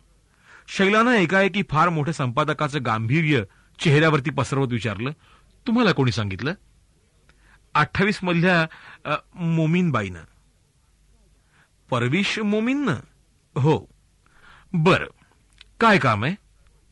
एक माहिती पाहिजे होती. विचारा. तुमचं जेवण होऊ द्या. वस्तुतः तिला इतका धीर दिसत नव्हता. जेवणाचं काय, तेही होतच आहे की. विचार. तसा तरुणीनं पर्सचा चाप ओढला. क्षणिक आतल्या आत शोधाशोध करून 3-4 कागदांचं एक टाचण बाहेर काढलं. ते शैलाच्या पुढ्यात धरत ती म्हणू लागली, या कंपनीशी व्यवहार करण्यात काही धोका तर नाही ना? एव्हाना शैल्या इतक्याच बारकाईनं मीही टाचणाकडे पाहू लागले होते. त्यामुळे माझ्या लक्षात आलं की हे टाचण म्हणजे पासपोर्टसाठी करावयाचा अर्ज होता. अर्जासोबत परंतु अर्जाशी संबंध नसलेली 2 पत्र होती. सदर पत्र भारतातील बेकारांना परदेशात नोकऱ्या मिळवून देणाऱ्या एका फर्मच्या लेटरहेडवरती इंग्रजीत टाईप केलेली होती. परंतु माझ्याच्यानं ती वाचून होतात न होतात तर शैला त्या तरुणीला म्हणाली, मंगेशी पै कोण? तुम्हीच काय? हो. आणि राहता कुठं? आपल्याच हॉस्टेलमध्ये 17 नंबरला. नाही, पूर्वी कुठे राहत होतात? पणजीला. म्हणजे गोव्यात? तिनं मान हलवली. आणि या पत्राच्या नादी लागून तुम्ही बैरूटला जायला तयार झाला? तिनं पुन्हा मान हलवली. तसं सारं टाचण तिच्या अंगावरती फेकत आणि तोवर खुंटलेल्या घासाचा वचपा काढण्यासाठी भला मोठा घास जमवत शैला म्हणाली, वेड लागलं की काय? का? काय झालं? अशा अर्थानं मंगेशी शैलाकडे पाहत होती आणि मी मात्र हे स्पष्ट विचारलं. तशी जमवलेला घास हातातच धरून शैला माझ्या दिशेनं तोंड करून बोलू लागली, अहो, ह्यांच्यासारख्या तरुण मुलींना नोकऱ्यांच्या निमित्तानं परदेशात पाठवून फसवणाऱ्या काही बोगस कंपन्यांपैकी ही एक आहे. अशा कंपन्यांच्या वतीनं परदेशात गेलेल्या मुलींना अक्षरशः देह विक्री करावी लागते. मोबदल्यात खाणं पिणं आणि कपड्या लत्त्याशिवाय काही एक मिळत नाही. कारण त्यांना कायमच्या विकल्या गेलेल्या असतात आणि त्यांची सारी किंमत ह्या कंपन्यांनी घेतलेली असते. घास घेतल्यावर शैला मंगेशीला म्हणाली, काय आलं ना लक्षात? हो, आलं. मंगेशी शहारल्यासारखी झाली. पणजीहून मी इथं आल्यावरती मलाच शंका आली. 1-2घींना मी हे कागद दाखवले. त्यांनीही हेच सांगितलं. तरी म्हटलं आणखी चांगल्या माणसाकडून खात्री करून घ्यावी म्हणून तुम्हाला दाखवले. बरं केलं. उद्या बोटीत बसल्या असत्या म्हणजे कुणाचं काही चाललं नसतं. पण ह्यांचा बैरूटपर्यंतचा खर्च हो? मी शैलाला विचारलं. तो कंपनी करत असते, कारण प्रत्येक मुलीमागं ती यापेक्षा कितीतरी मोठी रक्कम वसूल करत असते. कदाचित कंपनीनं यांना पणजीला सुद्धा काही रक्कम पाठवली असेल का हो? हो, 500 रुपये पाठवले होते मुंबईपर्यंतच्या खर्चासाठी. म्हणून मी इथं आल्यापासून त्यावरच भागवतेय. तर मग झालं तेवढं पुरे माना आणि छटका आपल्या पणजीला. मंगेशी कुठेतरी पाहत राहिली. काय म्हणतेय? पण कंपनीचे पैसे गेले उडत. या अर्जाला काही दाद देऊ नका, म्हणजे काही होणार नाही. पण पैसे मागवण्यापूर्वीच्या पहिल्या एका अर्जात मी स्वतः आणखी 2 जमीनदारांच्या, म्हटलं ना गेले उडत म्हणून. आल्या तशा मुकाट्यानं पणजीच्या वाटेनं जा. पण ते पोलीस वगैरे, त्यांची काय बिशाद आहे पोलिसांपर्यंत पोचायची? तुमच्यासारख्यांवरती धाक राहावा म्हणून ते अशा कायदेशीर धमक्या पेरून ठेवत असतात कागदपत्रांतून. शैला खमकेपणानं म्हणाली, खरोखरच तुम्हाला बैरूटची हवा पाहायची नसेल तर खुशाल जा पाहू पणजीला. नंतर काय होईल ते मी पाहून घेईन. मला एक पत्र टाका म्हणजे झालं. तरी मंगेशीचा पेच सुटल्यासारखा दिसेना. शैला म्हणाली, आता आणखी कसला विचार करताय? त्याचं असं आहे बाईसाहेब, मंगेशीला आता बोलल्याशिवाय गत्यंतर नव्हतं. मी बैरूटला तर जात नाहीच, पण पणजीलाही सध्याच जायची माझी इच्छा नाही. कारण मी पणजी सोडण्यापूर्वीच मला परदेशात एका मोठ्या कुटुंबात मुलं सांभाळण्याची नोकरी लागली असं सर्वत्र झालंय. त्यामुळं काहींनी माझा हेवा केलाय, तसाच काहींनी गौरवही केला. आई वडिलांना तर माझ्या पराक्रमानं आकाश ठेंगणं केलं. अशा परिस्थितीत मुंबईतूनच आणि रिकाम्या हातांनी पणजीला परतणं मला बरं नाही वाटत. म्हणजे तुमची सध्या मुंबईतच राहायची इच्छा आहे म्हणायची? हो, सध्या तरी काही दिवस, मंगेशी म्हणाली. तर कंपनी मला हे शक्य होऊ देईल काय? न होऊ द्यायला काय झालं? शैला म्हणाली. कंपनीच्या तावडीतून सुटण्याच्या दृष्टीनं पणजीपेक्षा मुंबईत चांगली आहे. कारण ज्या गावच्या बोरी त्याच गावच्या बाभळी या न्यायानं या कंपन्यांचं इथं फारसं काही चालत नाही. पण तुम्ही पणजीच्या होत्या म्हणून मी तुम्हाला तिथे जायचा सल्ला दिला. काहीही करा, मुंबईत राहा किंवा पणजीला जा, पण बैरूटला नका जाऊ म्हणजे झालं. इथं मला एखादी नोकरी मिळेल काय पाहूया. आता शैल्याला मंगेशीचा भाबडेपणा म्हणा किंवा लोचटपणा म्हणा नकोसा झाला होता. ती एकदम तिला फटकारत म्हणाली, सारी कामं एकाच बैठकीत होत नसतात. हे समजून असेल किंवा न समजूनही असेल, मंगेशीनं आमचा टेबल सोडला. तिचं इथलं खाणं पिणं आधीच झालं असावं. ती तडकाफडकी हॉटेलच्या बाहेर पडली. या मुंबईत आता बिचारीचं कसं होईल हो. मंगेशीला बाहेर पडताना पाहून मी स्वाभाविकपणे कळवळले. बिचारी. माझ्याबरोबर हात धुवायला म्हणून बेसिनकडे चालत शैला म्हणाली, अहो गरीब कसली, चांगली शार्प दिसते. हो तर तिचे डोळे नाही पाहिलेत? अशा धीम्या मिणमिणत्या डोळ्यांची माणसं दिसतात तरी तशी केविलवाणी नसतात. हात धुतल्यावरती ती म्हणाली, त्याशिवाय काय पणजी सोडून बैरूटला एकटी जायला तयार झाली, आणि तीही फारशी शिकली सवरलेली नसताना. हॉटेलच्या बाहेर पडताना तिनं माझंही बिल दिलं. मी मनातून नाही नाही करत असताना रस्त्यावरती आल्यावर शैला म्हणाली, आता मुक्कामावरच जाऊया. कधी नव्हे ती तुमच्यासारखी कंपनी मिळाली तेव्हा वाटलं होतं की तास दीड तास बागेबिगेत जाऊन बसूया, पण या गधडीनं मूड खराब केलाय. शैलाचा मूड खराब होण्याचं नेमकं कारण मला कळलं नव्हतं, पण मुक्कामावरती जायला मी ताबडतोब संमती दिली. मी फार दमले होते. सकाळी पुणे मुंबई प्रवास आणि दिवसभर इथं जमवून घेण्याच्या धडपडीनं थकून चूर झाले होते. शैलाला निरोप दिल्यावरती मी माझ्या खोलीपाशी आले तेव्हा सारं आवरून गांधीबाई कॉटवरती पडल्या होत्या. टेबल लॅम्पनं त्यांच्या अर्ध्या शरीरावरती उजेड धरला होता आणि त्यात त्या झवेरचंद मेघानींची कुठलीशी कादंबरी वाचत होत्या. त्यांच्या घासलेल्या भांड्यांचा पसारा सुद्धा आवरून झाला होता. खोलीतला सार्वजनिक दिवा लावून मी माझ्या कॉटवरती आडवी झाले. माझ्यापाशी टेबल लॅम्प नव्हता, त्यामुळं मला याच दिव्याच्या उजेडात वाचन बिचन करणं भाग होतं. मी निवांतपणानं कसलंसं पुस्तक उघडलं आणि ते वाचू लागले. खोलीत पाय ठेवल्यापासून माझं भयभीत लक्ष गांधीबाईंकडेच होतं. माझ्या कुठल्या हालचालीवरती त्या कसली हरकत घेतील याचा भरोसा वाटत नव्हता. त्यामुळं या खोलीविषयीचा माझा हक्क मला मोकळेपणानं वापरायला लावत असला तरी बाईंच्या एकूण वागण्यानं नकळत माझ्यावरती बसलेली जरब चोरटेपणानंच हालचाल करायला लावत होती. बाईही माझ्या प्रत्येक हालचाली सुरुवातीला तिरक्या नजरेनं मला न्याहाळत होत्या. मग कधी अस्वस्थपणे तर कधी अलिप्तपणे डोळे पुस्तकात घालत होत्या.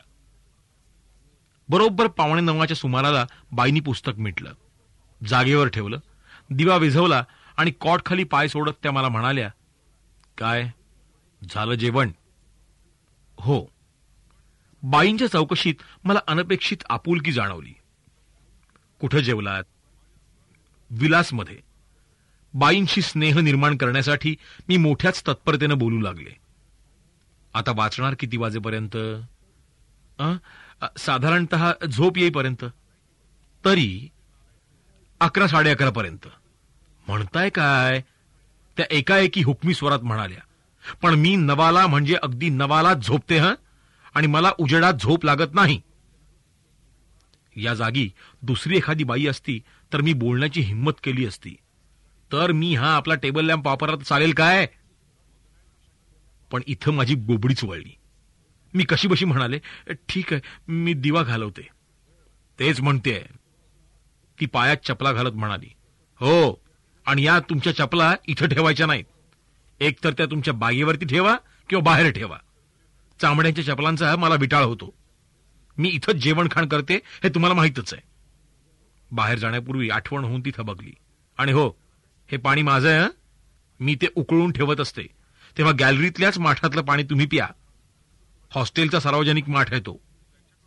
बाई बाथरूमकडे निघून गेल्या. बाईंच्या ह्या विशेषतः पाण्याबद्दलच्या सूचना मला स्ट्रिक्ट वॉर्निंग सारख्या अपमानास्पद वाटल्यात. शिवाय त्यावरून त्या मला फारच पोरकट समजत असावंसही वाटलं. कारण त्यांनी सांगितलं नसतं तरीही मी त्यांच्या पाण्याला हात लावणार नव्हते. बाई परतल्या आणि दार लावताना मला पुन्हा म्हणाल्या, रात्री मोरीबिरीकडे जाताना दार सावकाश उघडा आणि आठवणीनं व्यवस्थित लावून घेत चला, नाहीतर दाराच्या आवाजानं माझी झोपमोड होईल. एकदा झोपमोड झाली म्हणजे मला लवकर झोप येत नाही. शिवाय मी पहाटे 4ला उठत असते. काय म्हणतेय? ठीक आहे. बाईंच्या अनावश्यक करडेपणामुळे जवळजवळ रडकुंडीला येत मी म्हणाले, करू दिवा बंद की तुम्हाला बाथरूमकडे वगैरे जाऊन यायचं आहे? थांबा, मीच करते. ठीक आहे. तसं माझं झोपण्यापूर्वीचं सारं मी घाईघाईनं आटोपलं. दार हलकेच बंद केलं. दिवा विझवून कॉटवरती आडवी झाले. एव्हाना बाई घोरूही लागल्या होत्या. मला मात्र काही केलं झोप येत नव्हती. कारणं अनेक होती. पैकी महत्वाचं म्हणजे बाईंचं अरेरावी पण होतं. तेच मला खूप लागत होतं. झोप येऊ देत नव्हतं. प्रकरण 7. मी नेहमीप्रमाणे म्हणजे 6-6:30 वाजता जागी झाले. जागच्या जागी डोळे उघडून पाहिलं. बाईंचं सारं आटोपलं होतं. त्यांनी रात्री कोपऱ्यात ठेवलेली खरकटी भांडी आता चांदी सोन्यासारखी लख्ख होऊन आपापल्या जागांवर बसली होती. स्नानादी विधी आटोपून शुचिरभूत झालेल्या बाई देवापुढं पाटावरती बसून होत्या. नुकतेच पूजलेले देव बाईंपेक्षा अधिक प्रसन्न दिसत होते. त्यांच्या भोवतीच्या साऱ्या वातावरणात धूप, दीप आणि उदबत्त्यांचा घमघमाट वलयांवर वलय रचत होता. मला अंथरुणातच पहिला चहा घ्यायची सवय होती. घरी आई किंवा वहिनी ती आणून देत असे. इथेही विजूनं ती तत्परता दाखवली होती. परंतु बाईंमुळे माझी हिंमत होत नव्हती. देवळालगत खाटीकखाना काढल्यासारखं झालं असतं. मी उठले. ब्रश, पेस्ट, टंग क्लीनर आणि टॉवेल घेतला. प्रथम तोंड धुणार होते. मग चहा घेतल्यावरती इतर आटोपणार होते.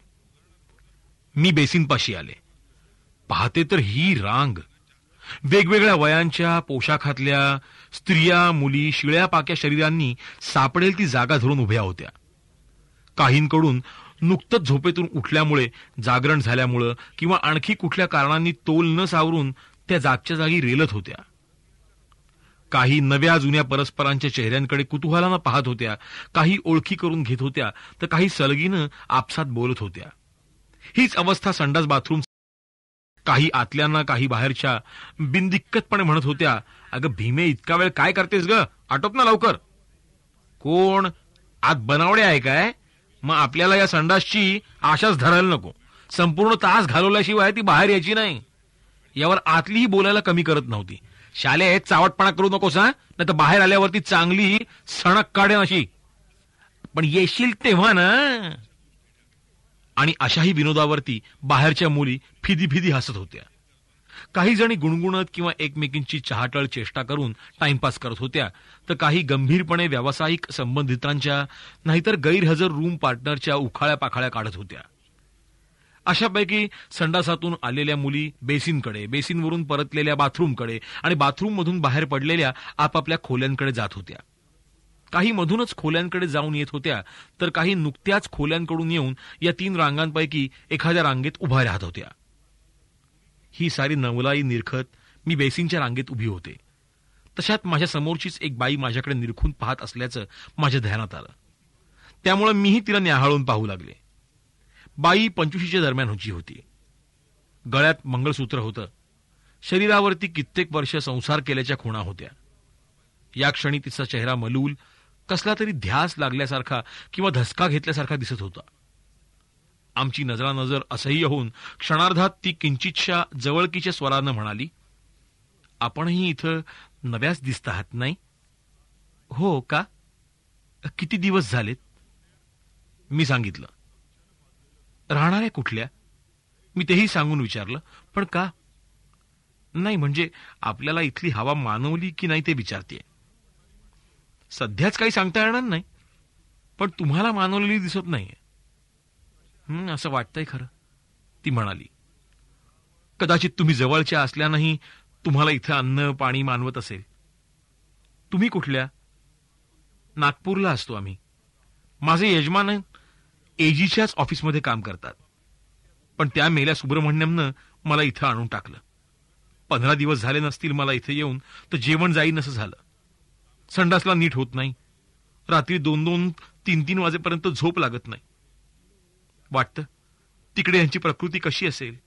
मुलं वेळेवरती शाळेत जात असतील की नाही. सासूबाई यांचं वेळेवरती करत असतील की नाही.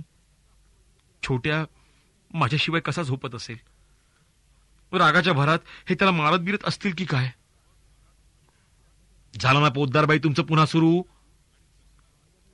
माझ्याशी बोलणाऱ्या स्त्रीच्या पाळतीवर असल्यासारखी शारदाबाई दीक्षित तिथं एकाएकी टपकून म्हणाली, का हो सुरुचिताई, मी तुम्हाला कितीदा सांगितलंय की सतत घरच्या आठवणी काढत जाऊ नका म्हणून.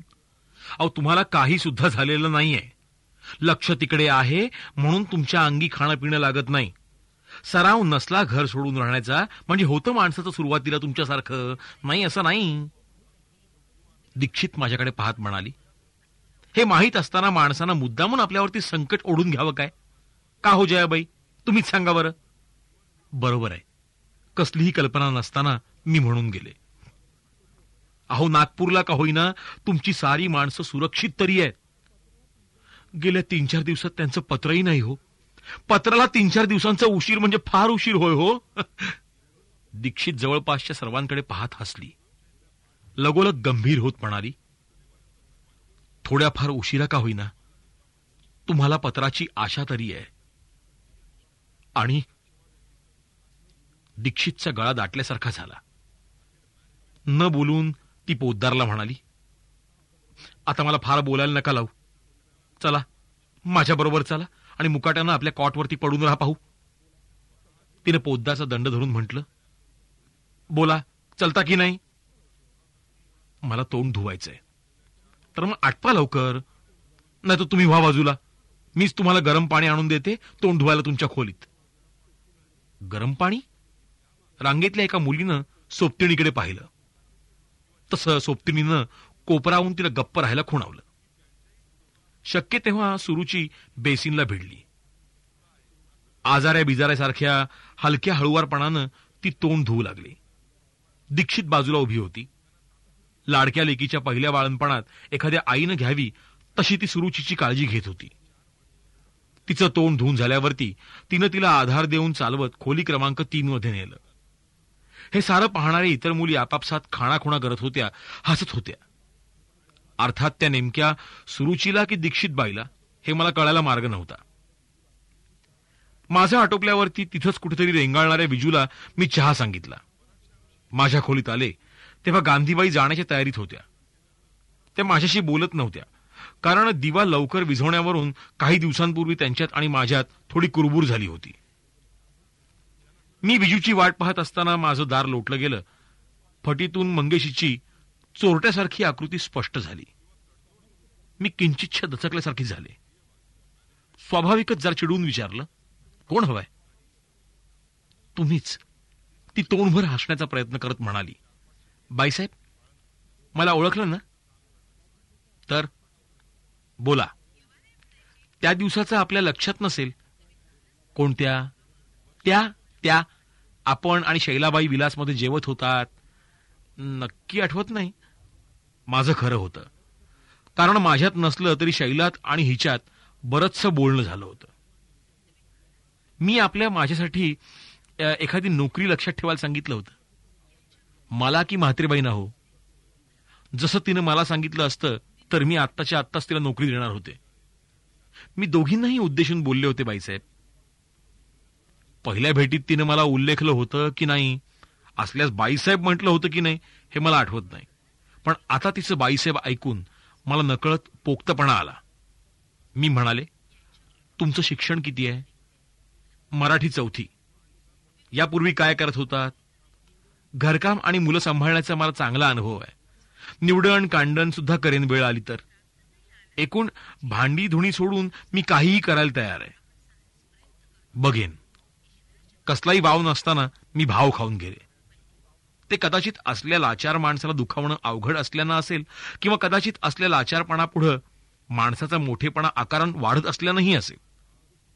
बघा, लवकर बघा बाईसाहेब, मंगेशी मोठ्याच आशेनं म्हणाली. नाहीतर माझ्यावरती उपाशी राहण्याची पाळी येईल हो. माझ्या प्रामाणिकपणाबद्दल शंका असल्यास पणजीचे भाऊ काकोडकरांना पत्र टाकून पहा. मी पत्ता देईन. तुमच्या प्रामाणिकपणाबद्दल मी काय म्हटलं का? नाही, मीच आपली सांगून ठेवतेय. आमच्यासारख्या बायांना थोड्या मोठ्यांच्या घरात वावरावं लागतं, तेव्हा कुणीही सावध हे राहीलच. बरोबर आहे.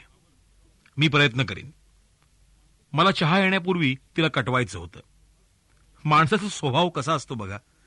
हीच मंगेशी माझ्याकडे आली होती, त्या अपेक्षेनं आली असती तर तिला चहा देण्यात मला अजिबात मोठेपणा वाटला नसता. पण अपेक्षा घेऊन ती आली नसती तर तिला चहा देण्यात मला नक्कीच मोठेपणा वाटला असता. मंगेशी गेली. माझा चहा आला. झाला. आंघोळ वगैरे आटोपून मी बँकेत जाण्यासाठी निघाले. एव्हाना बहुतेक दारांना कुलप लागत असत. तशी आता लागली. काहींना लागत होती. असं खोली क्रमांक 11चं कुलूप लावून मीना सोलकर ओणव्याची सरळ होत असताना मी तिला ओलांडणार होते. पण माझ्याबरोबर चालू लागत ती म्हणाली, काय निघालात वाटतं? हो. आपण? मी तिला नावाखेरीज अजिबात ओळखत नव्हते. शिवाय माझ्या मते तिलाही एक नोकरी करणारी स्त्री ठरवून मी विचारलं, आपणही निघालात ना? हो, पण मी सर्व्हिस करत नाही. ती पुटपुटल्यासारखं बोलत होती. दरम्यान आम्ही खोली क्रमांक 6 ओलांडत होतो. यावेळी काही क्वचित खोल्यांसारखी ती उघडी असे. आत स्मिता अभ्यंकर नसे, पण विद्याबाली चॅटर्जी निश्चित राहत असे. ती कधी वाचत तर कधी तशीच कॉटवरती पडलेली असे. आता खोली क्रमांक 6 कडे मी तितक्याशा बारकाईनं पाहत नसले तरी मीना पाहत होती. त्यामुळे आपलं बोलणं अर्धवट सोडलेल्या मीनाला मी पुन्हा बोलकं केलं. तुम्ही सर्व्हिस करत नाही? नाही, मी सोशल वर्कर आहे. मी गप्पच राहिले. माझ्या मते सोशल वर्करचं अस्पष्ट पण हजारो अर्थ होते. खरं तर असंही मान्य करायला हरकत नाही की नेमका सोशल वर्कर माझ्या पाहण्यातच आला नव्हता. असल्यास त्याला मी ओळखू शकले नसेन. त्यामुळं आता सोलकरकडे कुतूहलाने मी पाहू लागले. ती वयानं 30ला जवळ पडत होती. शरीरानं रेलसेलमध्ये जमा होण्यासारखी होती. म्हणजे साधारणतः गांधीबाईसारखी. हिच्या शरीराभोवतीचं पातळही खादीचंच होतं, पण ते नऊवारी होतं. बाई ते चापून चोपून नेसली होती. त्यामुळे उंच, धिप्पाड आणि ठसठशीत दिसत होती. तिनं नारळा एवढा आंबाडा घातला होता. आंबाड्याभोवती जाळी होती आणि ताज्या टवटवीत मोगऱ्याच्या कळ्यांची दाणेदार वेणी होती. एकूण मावशी अथवा काकू म्हणून शोभणारी ही बाई मीना सोलकर सारखं नाजूक नाव धारण करत होती. असा असतो तर सोशल वर्कर, मी मनात म्हणाले.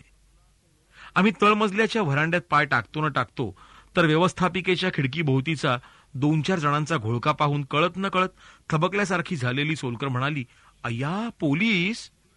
पोलीस कुठे आहेत? खिडकीच्या घोळक्याकडे पाहत मी विचारलं. ही सोलकर दबकत म्हणाली, सीआयडीचीच माणसं आहेत. कशावरून? मला आकारण धस्स झाल्यासारखं झालं. हळूहळू मग सांगते. मी गप्पच झाले. आम्हाला बाहेर पडताना खिडकीच्या अगदी समोर येणारं जाळीचं दार ओलांडावं लागत होतं. साहजिकच आम्ही तिथं आलो तेव्हा घोळका मला जवळून पाहावयास मिळाला. आमच्यासारख्याच साध्या पोशाखातल्या आणि वेगवेगळ्या वयाच्या काही स्त्रिया निगडेपाशी कसलीशी विचारपूस करत होत्या. पैकी एकीच्या हातात लेजर होतं. एकीच्या हातात अर्जांची फाईल होती. आम्ही घोळक्यापाशी आलो तेव्हा तो घोळका गप्प झाला. चेहऱ्यावर व्यत्ययाचे भाव पसरवून एक काळी ढुस्स आणि जाडजूड स्त्री आमच्याकडे पाहू लागली. परिणामी आम्ही तिथं थपकत असल्याची त्यांना जाणीवही न होऊ देता निर्विकार चेहऱ्यानं दारातून बाहेर पसार झालो. न राहून मी मागं पाहिलं तेव्हा ती काळी ढुस्सबाई माझ्याकडेच पाहत असल्यासारखं मला वाटलं. कारण नसताना नाना तऱ्हेच्या शंकाकुशंकांनी माझी घाबरगुंडी उडाली. फाटका बाहेर आल्यावरती मागं पाहून घेत मी सोलकरला हलकेच विचारलं, खरंच का हो? या बाया म्हणजे पोलीस? हो. इतर जणींचं मला माहित नाही, पण ती काळी बाई आहे ना, इन्स्पेक्टर आहे.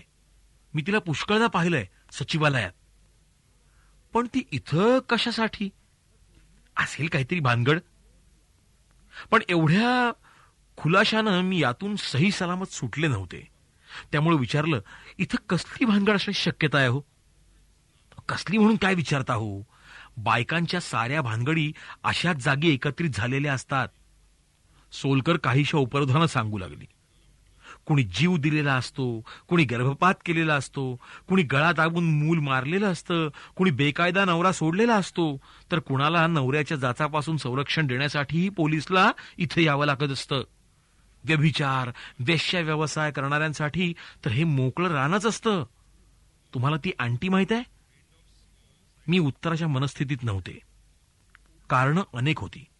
पहिलं, पोलिसच्या तावडीतून मी सुटले नव्हते. सोलकरनं वर्णिलेल्या कुठल्याही प्रकाराशी दुरान्वयानं सुद्धा माझा संबंध नव्हता. दुसरं, मी राहते ते ठिकाण खरोखरच सोलकरनं वर्णिल्याप्रमाणे भयंकर आहे की कायचा विचार माझ्या डोक्यात आला आणि लगोलग मला असुरक्षितपणा जाणवायला लागला. दरम्यान बाईनं हा विषय संपवला होता आणि माझी चौकशी सुरू केली होती. ती कदाचित मी पोलिसांबद्दल दाखवलेल्या उत्सुकतेमुळे सुद्धा असू शकेल, पण त्यावेळी हे माझ्या तितकंसं ध्यानात आलं नाही. शिवाय लपवण्यासारखं माझ्यापाशी काही नव्हतं. होतं ते सारं सांगून टाकेपर्यंत मोकळी झाले म्हणून सोलकरला विचारू शकले, हो, आपण सोशल वर्कर म्हणजे नेमकं काय करता हो? मी विमेन काउन्सिलची कार्यकर्ती आहे. दुष्ट नवऱ्यांच्या छळापासून गरीब स्त्रियांची सोडवणूक करणं, वेळप्रसंगी त्यासाठी पोलीस मदत घेणं, कोर्ट खटले लढवणं, अनाथ स्त्रियांची त्यांच्या योग्यतेप्रमाणे वासलात लावणं, वाट चुकलेल्यांना मार्गदर्शन करणं, योग्य स्थळ हुडकून त्यांची लग्न जुळवून आणणं, विधवा बेकारांना व्यवसाय मार्गदर्शन करणं, शक्य त्यांना काउन्सिलकडून आर्थिक सहाय्य मिळवून देणं. म्हणजे तुमचं फील्ड बरंच मोठं आहे म्हणायचं, मी कौतुकानं म्हणाले. समजा. ती विनयानं का होईना म्हणालीच. हो, त्यामुळं मी मुख्यमंत्र्यांकडे सुद्धा आधी अपॉइंटमेंट न घेता जाऊ शकते. सचिवालयात असा कुणी पीए नाही की तो मी दिसल्याबरोबर उठून उभा राहणार नाही. स्वतःची स्तुती लक्षात येऊन की काय कोणास ठाऊक, तिनंच सावरून विषय बदलला. अनायसेस ओळख झाली म्हणून सांगते, तुम्हाला किंवा तुमच्यापैकी कुणाला काही मदत हवी असल्यास अवश्य सांगा. हो हो, अवश्य अवश्य. सोलकर विषयी एकाएकी आदर वाढून मी म्हणाले. आपणासारख्यांची मदत मला किंवा माझ्या कोण्या मैत्रिणीला घेता आल्यास मी अवश्य घेईन. एकाएकी आठवण होऊन मी म्हणाले, हो, आपण एखाद्या मुलीला कुठे नोकरी मिळवून देऊ शकाल काय? हो, त्यात अशक्य काय आहे? सोलकर म्हणाली. पण ती अनाथ बेघरच असायला हवी. हं, इतर स्त्रियांचं पाहणारी त्यांची माणसं असतात. तेव्हा अशांसाठी काउन्सिलनं आपला वेळ वाया घालवावा हे काउन्सिलला मान्य असलं तरी मला व्यक्तिशः अमान्य आहे. बरोबर आहे, मी घाईनं म्हणाले. ही मुलगी अनाथच आहे. मंगेशीबाईविषयी मला होती ती सगळी माहिती मी सोलकरला सांगितली. सोलकरच्या अनाथपणाच्या क्वालिफिकेशनमध्ये मंगेशीबाई फिटोफिट बसली असावी. सोलकर म्हणाली, तर मग द्या तिला पाठवून माझ्याकडे. एव्हाना आम्ही प्लॅटफॉर्मवर उभ्या राहून गाडीची वाट पाहत होतो. सोलकरला नेमकं कुठे जायचं होतं ते मला माहीत नाही, परंतु तिच्या प्रभावामुळे मी चालत आले. तो प्लॅटफॉर्म मला सोयीचा होता. पण लोकल दिसल्यावरती ती म्हणाली, अय्या, मला विरारला जायचं होतं हो. बोलता बोलता काही लक्षातच राहिलं नाही. खरंच? मग आता हो, मी तुमची एकतरी लोकल घालवलीय म्हणायची. मी किंचितच्या दिलगिरीनं म्हणाले. तुम्ही कुठे जातात? मला भेटीला जायचंय. तर मग मीही सचिवालयात जाते, ती म्हणाली. तुम्ही दादरला उतरणार की वांद्र्याला? नेहमी वांद्र्याला गाडी बदलते. अच्छा, पण आता दादरपर्यंत कंपनीत देत असाल तरच मी सचिवालयात येईन. चालेल, तर मग चला. कुठं? फर्स्टची बोगी, त्या तिथे येते. पण माझ्यापाशी थर्डचा पास आहे. खरंच की, ती म्हणाली. तर मग मीही थर्डनं येते. मला क्लासपेक्षा कंपनी अधिक महत्वाची वाटते. आणि ती एकाएकी माझ्या डोळ्यात पाहिल्यासारखं करून म्हणाली, खरं की नाही? मी होकार भरला. आम्ही गाडीत चढलो. गाडीत खिडकीशी जागा होती. शिष्टाचार म्हणून मी सोलकरला तिथं बसायला सांगितलं, पण तिनं आग्रह करून मलाच बसवलं. आम्ही दोघीही बसल्यावरती माझं डोकं जेमतेम तिच्या खांद्यापर्यंत आलं. यावरून माझ्या तुलनेत ती किती धिप्पाड उंच होती हे मला प्रथमतः जाणवलं. गाडी सुरू झाल्यावरती ती म्हणाली, बाकी तुमचा नवरा जो कोणी होईल तो फारच भाग्यवान म्हणायचा. का? कशावरून? खरं तर असला विषय मला मनातून आवडत होता, पण प्रत्यक्षात मी तसं दाखवलं नाही. कशावरून म्हणून काय विचारतायत? खिडकीच्या झगमगीत उजेडात स्पष्टपणे दिसणाऱ्या माझ्या चेहऱ्या आणि उरोजाकडे पाहत ती म्हणाली, ही हसताना गालावर पडणारी नाजूक खळी, तो गळ्याखालचा आणि दोन्ही उरोजांच्या मधोमध असलेला तीळ, ही सारी सौंदर्यासारखीच भाग्याचीही लक्षणं मानतात. माझ्या गळ्याखाली तीळ आहे हे मला माहीत नव्हतं. मी पाहिलं, तो फार खोलात होता. फार जवळून आणि अतिशय बारकाईनं पाहिल्याशिवाय दिसण्यासारखा नव्हता. पण दिसल्यावर माझं तथाकथित उज्ज्वल भवितव्य मला सुखावून गेलं. सोलकरनं विचारलं, तुमचं वय काय? 25 सुरू आहे. काही प्रकरण? प्रकरण कसलं? कुणाशी प्रेम बीम? ईश, खरंच? काहीतरीच काय विचारतात. तर मग तुमचं आरोग्यही फारच छान आहे म्हणायचं. मी संदर्भ न लागून पाहत राहिले. लग्नापूर्वी इतकी सुडाऊल आणि भारदस्त छाती असणं म्हणजे आरोग्याचं उत्तम लक्षण मानतात. तुम्ही खरंच भाग्यवान आहात. हा विषय मला मनातून आवडत असला तरी त्यामुळे डब्यातल्या इतर स्त्रिया आमचा कानोसा घेतायत अशी जाणीव होऊन मी वेगळं बोलणं काढलं. सोलकरनं हा विषय काढला नसता तर तिच्या व्यक्तिमत्वाच्या प्रभावामुळे मी जे बोलू शकले नसते ते बोलले. आपल्या घरी कोण कोण आहे? इथं कुठे आलंय माझं घर? जिथं कुठं असेल तिथं. वर्ध्याला म्हणताय होय? तिथे एकटी आई असते. वडिलांनी घर बांधून ठेवलंय, त्याचं भाडं तिला पुरतं. ती वारली की मी घर सेवाग्रामच्या ताब्यात देणार आहे. मला विचारायचं होतं नवऱ्याबद्दल, कारण मंगळसूत्र दिसण्या इतकी तिची छाती अन गळाही उघडा नव्हता. कुंकू हल्ली साऱ्याच लावतात, पण सोलकरनं असं काटण्याचा प्रयत्न चालवल्यावरती मी चक्क विचारलं, आपले यजमान काय करतात? मी लग्नच केलं नाही. माझी का म्हणून विचारण्याची हिंमत नाही झाली. तथापि तीच सांगत होती, काय कोणास माहीत, पुरुष जातीविषयी मला लहानपणापासून तिटकार आहे. अर्थात मला मुलांचे खेळ आवडत. गोट्या, पतंग, विटीदांडू मी खूप खेळले. सागर गोटे, फुगड्यासारखे सुद्धा खेळ खेळले नाही असं नाही, पण ते मला कधी आवडल्याचं आठवत नाही. दादरची चाहूल लागताच मी सावरू लागले. तशी ती माझा खांदा धसमुसळेपणानं जागच्या जागी दावत म्हणाली, जाऊ द्या हो, चर्नी रोडला उतरा. मला उशीर होईल हो. माझं लक्ष तिने धरलेल्या माझ्या खांद्याकडे होतं, कारण मी या क्षणापर्यंत अनुभवलेल्या कुठल्याही स्त्रीचा एवढा टणक स्पर्श मला जाणवला नव्हता. ती म्हणत होती, उशीर होईल तर टॅक्सीनं जा, मी देते पैसे. मग तर झालं ना. अहो, केवळ कंपनीसाठी म्हणून तर मी विरारचा बेत बदलून इकडे सचिवालयात निघाले. तुम्हाला मात्र माझ्यासाठी एवढंही शक्य नाही. माझं काही चाललं नाही, कारण हरकत काही नव्हती. शिवाय एवढी मोठी बाई आपल्याला इतक्या बरोबरीच्या नात्यानं वागवतीये म्हणजे काहीच नाही काय. परिणामी मी बोलणं सुरू ठेवलं. इथं आपल्या उपजीविकेचं साधन काय? सेवाभावी माणसाला उपजीविका असते कुठे? जेवढी असते तेवढी समाज आपोआप पूर्ण करतो. मला गरज पडली की मी कोण्याही मंत्र्याकडे जाते आणि सांगते की या महिन्यात माझा एवढा खर्च आहे किंवा एवढं देणं आहे, बोला काय करता. तसा मंत्री 400-500 रुपयांचा चेक माझ्या अंगावरती फेकतो. झालं. How much lad man required. आपण वर्ध्याहून इथं कसं काय आलात? मला सेवेसाठी मोठं फील्ड हवं होतं आणि मंत्र्यांना निवडणूक प्रचारासाठी मी हवी होते. झालं. दुसरं काय. ती काहीशी कळत न कळत फुगत म्हणाली, याही निवडणुकीत तुम्ही अहिल्यामध्ये असलात तर बघालच की निवडणुकीच्या तारखा जाहीर झाल्या रे झाल्या की ह्यांच्या गाड्या माझ्याकडे घिरट्या घालतील. हा म्हणेल माझ्या मतदारसंघात आधी चला, तो म्हणेल माझ्या मतदारसंघात आधी चला. बोलता बोलता सोलकरचा आवाज इतका वाढला होता की त्यामुळे अवतीभोवतीच्या स्त्रिया तिच्याकडे माना उंचावून पाहू लागल्या होत्या.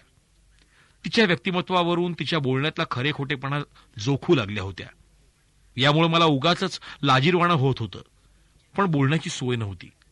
तशात चर्नी रोड आलं. स्टेशन बाहेर पडताच बोलल्याप्रमाणानं सोलकरनं माझ्यासाठी टॅक्सी थांबवली. मी आत बसेपर्यंत खांद्यावर अडकवलेल्या खादीच्या पिशवीतून पैशांचं पाकिट काढलं. 5 रुपयांची नोट माझ्या पुढ्यात धरली. तशी मी म्हणाले, हे काय? घ्या हो, मी कबूल केलंय. म्हणून काय झालं? काही नको. टॅक्सीवाला चलो. पण टॅक्सी हल्ली तशी सोलकरनं नोट माझ्या अंगावर फेकली. मोठ्यानं म्हणाली, तुमची ती मंगेशी की कोण, तिला माझ्याकडे अवश्य पाठवा हं, आणि तुम्हीही मला अधूनमधून भेटत चला. मी 11 मध्ये आहे, वगैरे वगैरे. प्रकरण 8. शनिवार म्हणून मला अर्धा दिवस सुट्टी होती. इतर दिवसांपेक्षा मी लवकर वसतिगृहाकडे येत होते. आवारात शिरले तेव्हा अगदी व्हरांड्याला लागूनच एक टॅक्सी उभी होती. टॅक्सी निघण्याच्या बेतात होती. नवविवाहतासारखं कृतार्थ चेहऱ्याचं एक जोडपं आत बसलं होतं. टॅक्सीभोवती वसतिगृहातल्या 7-8 स्त्रियांचा घोळका होता. तो आमच्या मजल्यावरला नसल्यानं त्यातले काही चेहरे पुसटसे पाहिल्याखेरीज त्यांच्याविषयी मला काही एक माहिती नव्हती. घोळक्यानं टॅक्सीतल्या मुलीच्या बाजूनं अर्धवर्तुळाकार केला होता. मुलगी खिडकीत तोंड लावून घोळक्याशी बोलत होती. कुणाचा हात धरत होती, कुणासाठी हात पुढे करत होती. तिच्यात अन घोळक्यात बोलणं सुरू होतं. अधूनमधून येत जा हं, नाही तर विसरशील आम्हाला. का ग पागे? नाही ग, असं शक्य आहे का कधी? आता म्हणतेस तू अशी, पण टॅक्सी आवाराबाहेर पडली की मिस्टरांशी गुलुगुलू बोलण्यात आम्हाला विसरलीसच म्हणून समज. का हो? तर काय. आणि बघा हो मिस्टर परांजपे, तुम्ही तिला आमच्याकडे यायला सबड देत चला. देतील तर काय. आतली मुलगी जरा ठसक्यातच नवड्याकडे पाहत म्हणाली. आणि तुम्ही पण अधूनमधून येत चला ना आमच्याकडे. कागा प्रभूणे, पत्ता ठेवलायस ना नीट? बरं आहे. अच्छा, बाय बाय. आणि टॅक्सी हल्ली. वसतिगृहातल्या स्त्रिया टॅक्सीकडे ती आपलंच काहीतरी हिरावून नेत आहे अशा चेहऱ्यांनी पाहत होत्या. बळेबळे हात हलवत होत्या. टॅक्सीतल्या 2 खिडक्यातूनही जोरकस हात त्यांचा निरोप घेत होते. टॅक्सी दृष्टीआड झाली. भानावर येत घोळक्यातलं कोणीतरी म्हणालं, सुटली बिचारी एकदाची. का, तुला हेवा वाटला की काय? हेवा वाटायला काय झालं? आज ना उद्या आमचीही पाळी येईलच. अच्छा, म्हणजे तुम्ही सुद्धा तयारीत आहात म्हणायच्या. बग्ग गिरमे, आणि तू नाही म्हणत होतीस. बोलता बोलता घोळका वरकडे जाऊ लागला. मुद्दामच त्याच्या मागाहून रेंगाळत येत असलेल्या मला लेटर केसशी अरुणा गोंधळी दिसली. ती 7 नंबरच्या कप्प्यात हात घालून पाहत होती. हॉस्टेलच्या पद्धतीप्रमाणे रहिवाशांना बाहेरून येणारी पत्र लेटर केसमधल्या कप्प्यात ठेवली जात होती. ज्या क्रमांकाच्या रूममध्ये रहिवाशी राहत असेल त्याच क्रमांकाच्या कप्प्यात त्याचं पत्र किंवा त्याच्या गैरहजेरीत आलेल्या फोनचा थोडक्यात तपशील लिहिलेली चिठ्ठी ठेवली जात असे. म्हणून आता जोंधळे डोळ्यांवरती विश्वास न राहून स्वतःच्या क्रमांकाच्या कप्प्यात हात घालून पाहत होती. वस्तुतः लेटर केसचा कुठल्याही क्रमांकाचा कप्पा आणि त्यात काय आहे नाही ते 10 फूट अंतरावरून सुद्धा स्पष्ट दिसत असे. माझा कप्पा मी व्हरांड्याच्या पायऱ्यांवरूनच पाहून घेत असे. एखाद्या वेळी त्यात माझं पत्र असे, एखाद्या वेळी गांधीबाईंचं असे. पण कुणाचं ना कुणाचं पत्र असल्याशिवाय आणि ते लांबूनच दिसल्याशिवाय मला तरी प्रत्यक्ष लेटर केसकडे जाण्याची आवश्यकता वाटत नसे. असं असता अरुणा जोंधळे मात्र कप्पा हातानं चाचपून पाहत होती. ती कप्प्यात हात फिरवताना एकीकडे आजूबाजूनही पाहत होती. ती कदाचित आपलं पत्र नसताना आपण पाहतो तितक्या बावळटपणे पत्र पाहत असल्याचं कोणी पाहतं की काय या शंकेनंही असेल. साहजिकच आता माझी चाहूल लागून ती माझ्याकडेच पाहत होती. नजरानजर झाल्यावरती मी ओळखीचं हसले. ती बळेच हात आखडत आणि चेहरा फुलवत म्हणाली, काय येतात वाटतं? आणि त्याच क्षणी मी विचारलं, काय पत्राची वाट पाहतात वाटतं? तिच्यासारखीच माझीही निरर्थक असलेली ही चौकशी तिच्या मात्र मनालाच भिडली. तिचा चेहरा कोमेजत गेला. ती म्हणाली, होय ना हो, गेल्या 15 दिवसांपासून धरून पत्र नाहीये. मी लागोपाठ 5-5 दिवसांच्या अंतराने 3 पत्र घरी पाठवली आहेत, पण घरून अजून एकाचंही उत्तर नाही. येईल हो, कामाच्या गडबडीमुळे राहून गेलं असेल उत्तर लिहायचं. त्यात तुमचे यजमान सार्वजनिक कार्यात मग्न असणारे. हो, तेही खरंच म्हणा. तिने समाधान मानण्याचा प्रयत्न केला, पण तो जमला नाही. ती लगेच नव्या आवेशानं म्हणाली, मी म्हणते यांना एक सवड नसेल, पण निर्मलालाही असू नये. निर्मला कोण? ती माझी मावस बहीण हो. आता सवत झालीये ती. सवत म्हणून नव्हे, पण मावस बहीण म्हणून तरी तिला 4 ओळी लिहायला काय जातं? सवत होण्यापूर्वी आठवड्यातून 2-2 पत्र लिहिणारी निर्मला ती हीच ना? मला अनुभवानं कळून चुकलं होतं. इथल्या रहिवाशिणींपैकी फार थोड्या बाया सुसंगत बोलत, तारतम्य राखून वागत. त्या बहुधा माझ्या वयातल्या असत, म्हणजे ज्यांच्या साऱ्या आशा अपेक्षा ताज्या टवटवीत असत, उमेदी कुठंही भेंगाळलेल्या नसत. बाकीच्या चिडचिड्या, एककल्ली आणि विसंगतच्या वागताना दिसत. जोंधळे अशांपैकीच असावी किंवा अशांकडे कळत नकळत झुकत चालली असावी. कारण ज्या सवतीपायी तिला नवऱ्यानं घराबाहेर बाहेरगावी राहायला भाग पाडलं होतं त्या सवतीकडून ती तत्पर पत्रोत्तराची अपेक्षा करत होती. अरुणा शब्दोशब्दी चढणाऱ्या आवाजात बोलत होती. मी म्हणते नका लिहू म्हणावं त्यांना त्यांच्या ख्याली खुशालीबद्दलचं, नका नका करू म्हणावं माझ्या ख्याली खुशालीची विचारणा. पण संजीव बद्दल तरी 4 शब्द लिहायला हवेत की नाही? बिचाऱ्याला 6 महिन्याचं असताना मला सोडून यावं लागलं.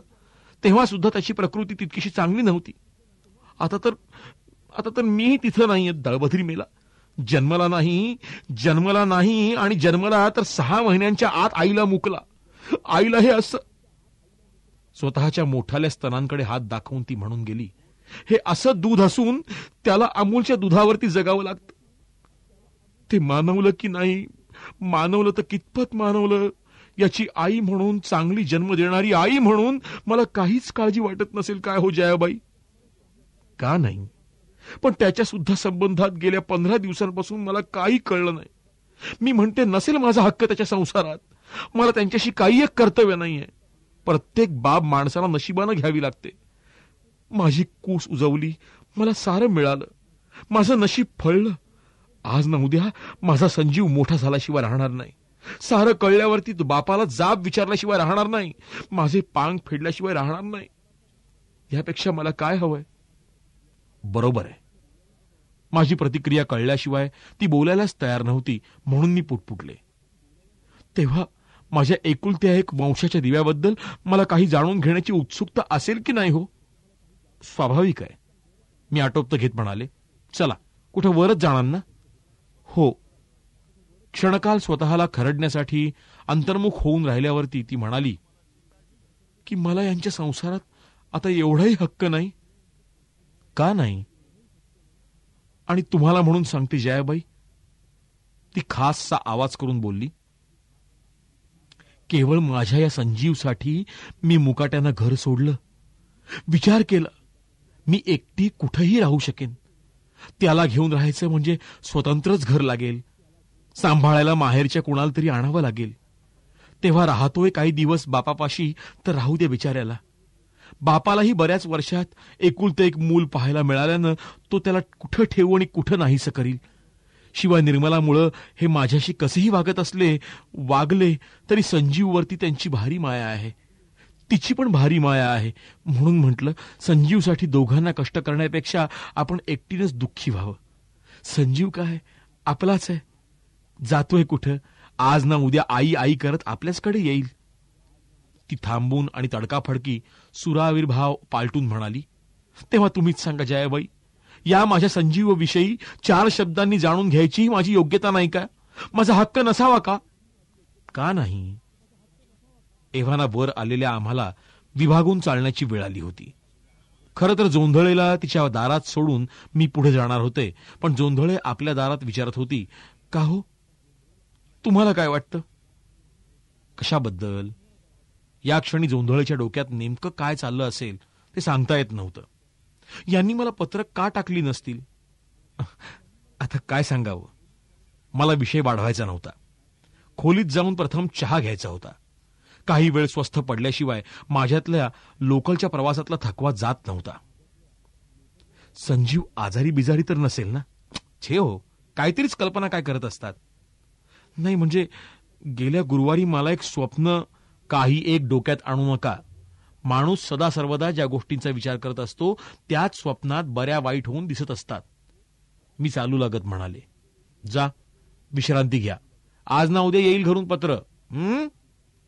ती हलण्यापूर्वी मीच माझ्या खोलीकडे चालू लागले.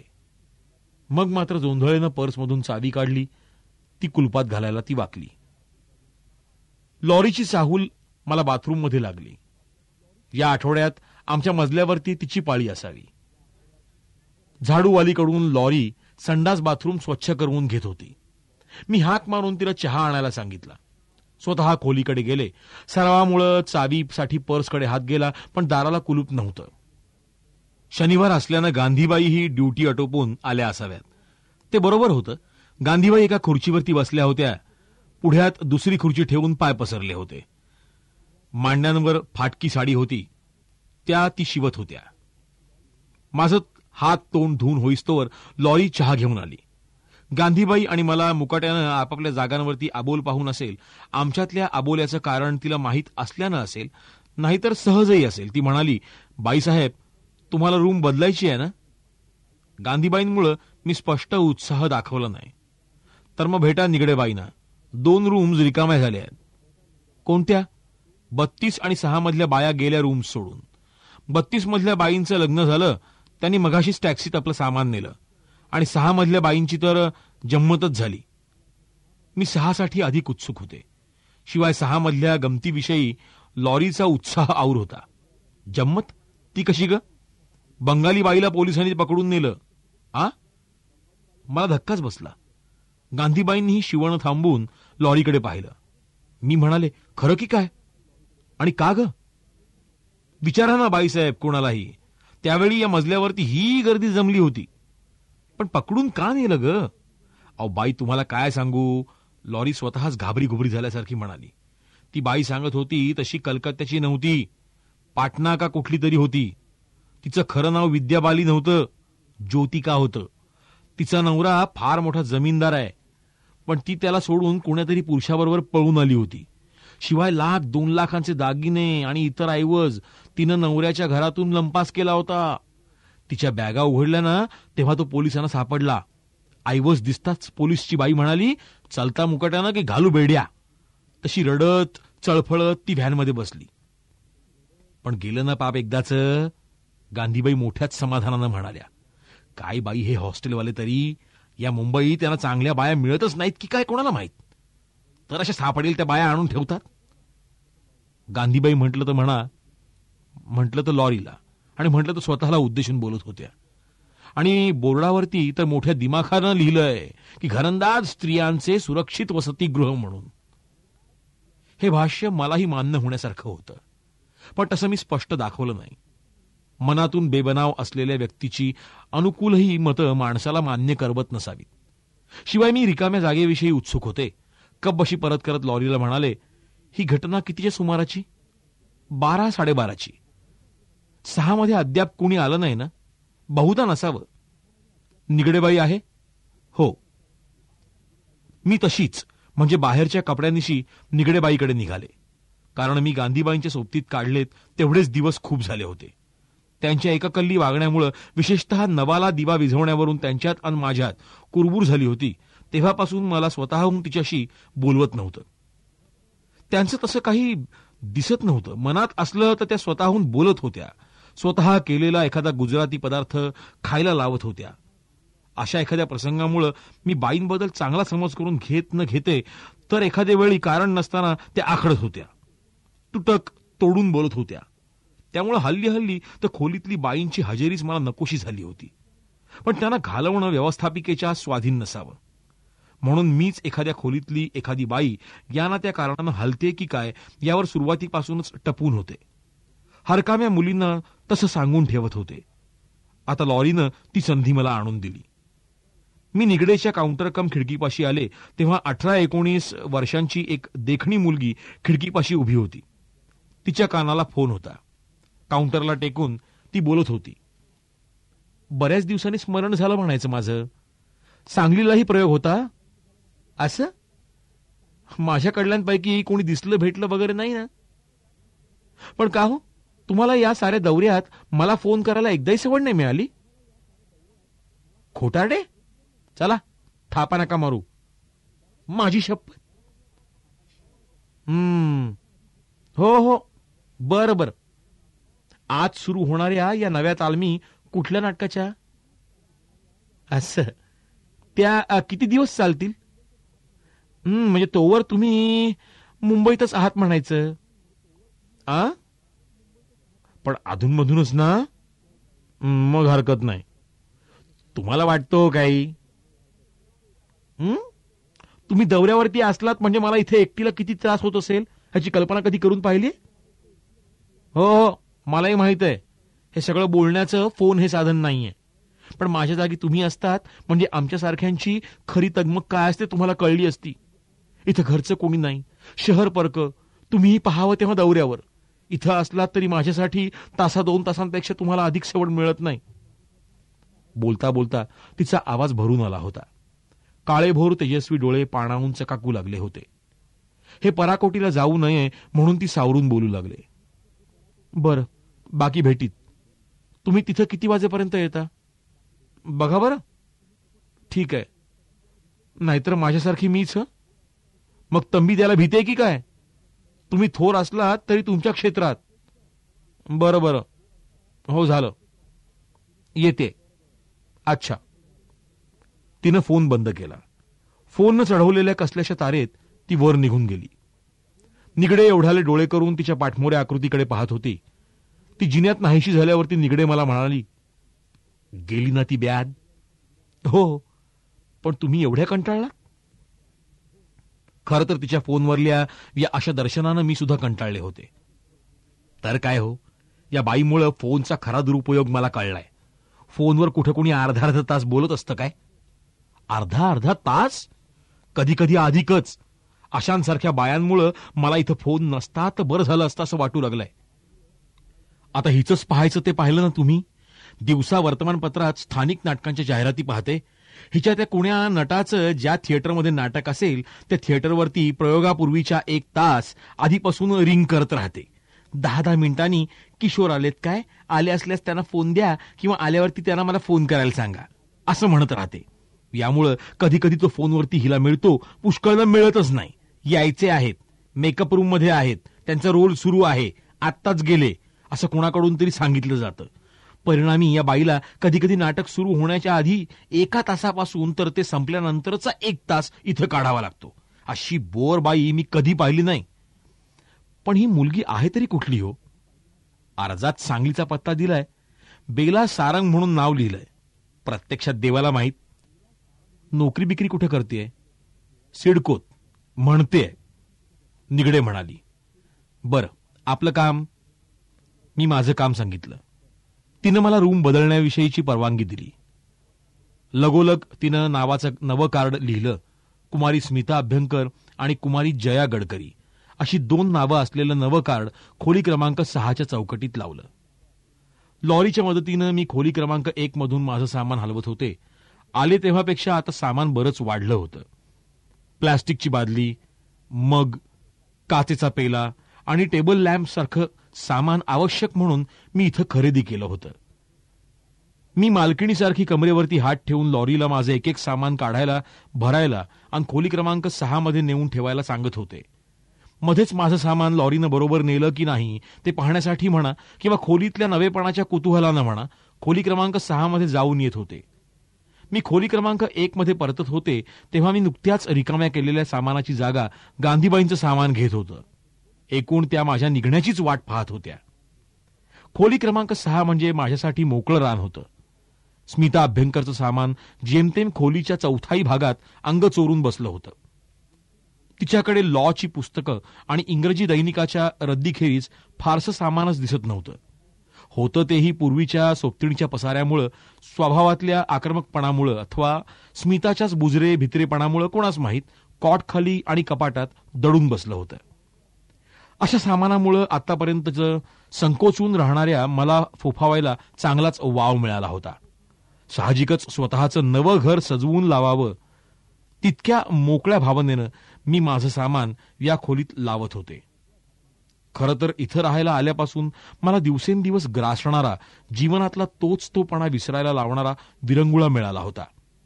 सदा सर्वदा नाविन्याच्या शोधात धडपडणाऱ्या तरुणाला तुटक्या चपलेला खिळा ठोकून घेण्यातही आनंद होत असतो.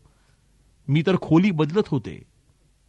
कमरेवर हात ठेवून मी उंबरठ्याच्या आतल्या अंगानं आणि 2-3 पावलांवरती उभी होते.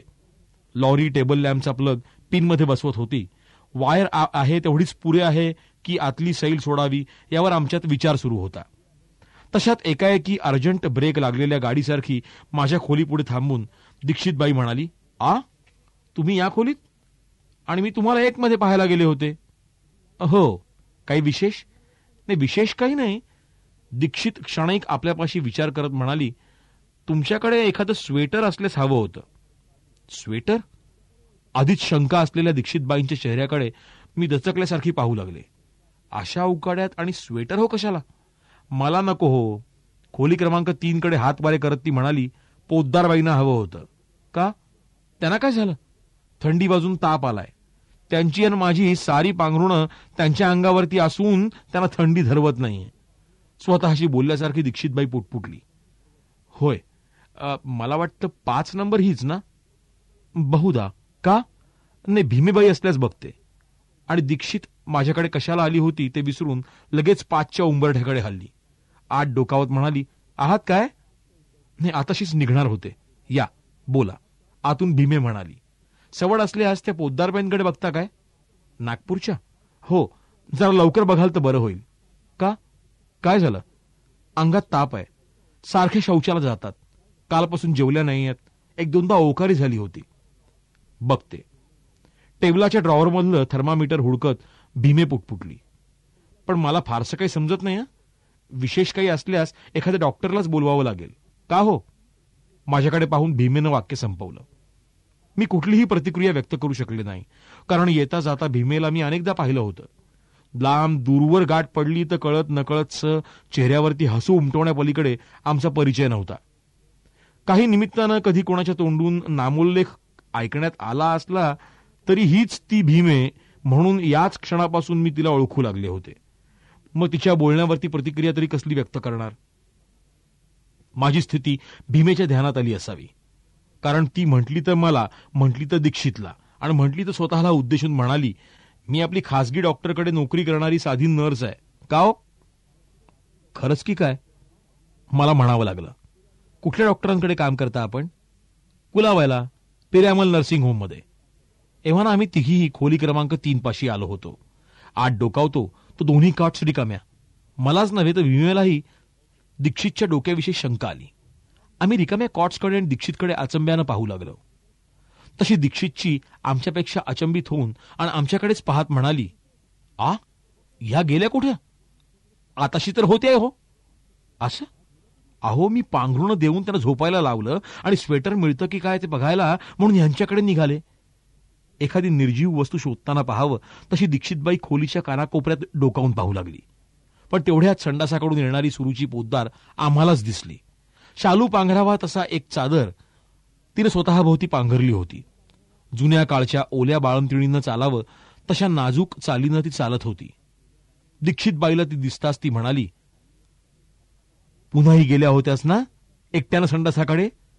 का हो? किती वेळा तुम्हाला सांगितलं की अशा अवस्थेत एकटीनं हिंडू फिरू नका म्हणून? मग काय करू तर? आपल्याच नादात असल्यासारखी सुरुची म्हणाली, आता हे फार झालं. सोसण्यापलीकडचं होतंय. काही फार नाही आणि काही सोसण्यापलीकडचं नाही. सुरुचीला कॉटवरती आडवं करत दीक्षित म्हणाली, मी ह्यांना आणलाय. तुम्ही पडा पाहू स्वस्थ. मी यांना आणलाय. तुम्ही पडा पाहू अशा स्वस्थ? हा, बोलू नका. ती भीमेकडे वळून म्हणाली, बघा हो काय होतंय ते. आता किती वाजले? सुरुची म्हणाली. तुम्हाला होतंय तरी काय? तिच्या काखेत थर्मामीटर देत भीमेनं विचारलं. 4:40. मला काहीतरी बोलायची संधी हवी होती. तर मग नागपूर मेल मिळणं शक्य आहे. अहो, पण काय होतंय ते तर सांगा. दीक्षित जरा दरडावल्यासारखी बोलली. अधूनमधून शौचाला ओकारी होते. जेवावंसं वाटत नाही. झोप तर कशी म्हणून लागतच नाही गेल्या 3-4 दिवसांपासून. घरच्यांच्या आठवणी येतात. ते काही विचारू नका.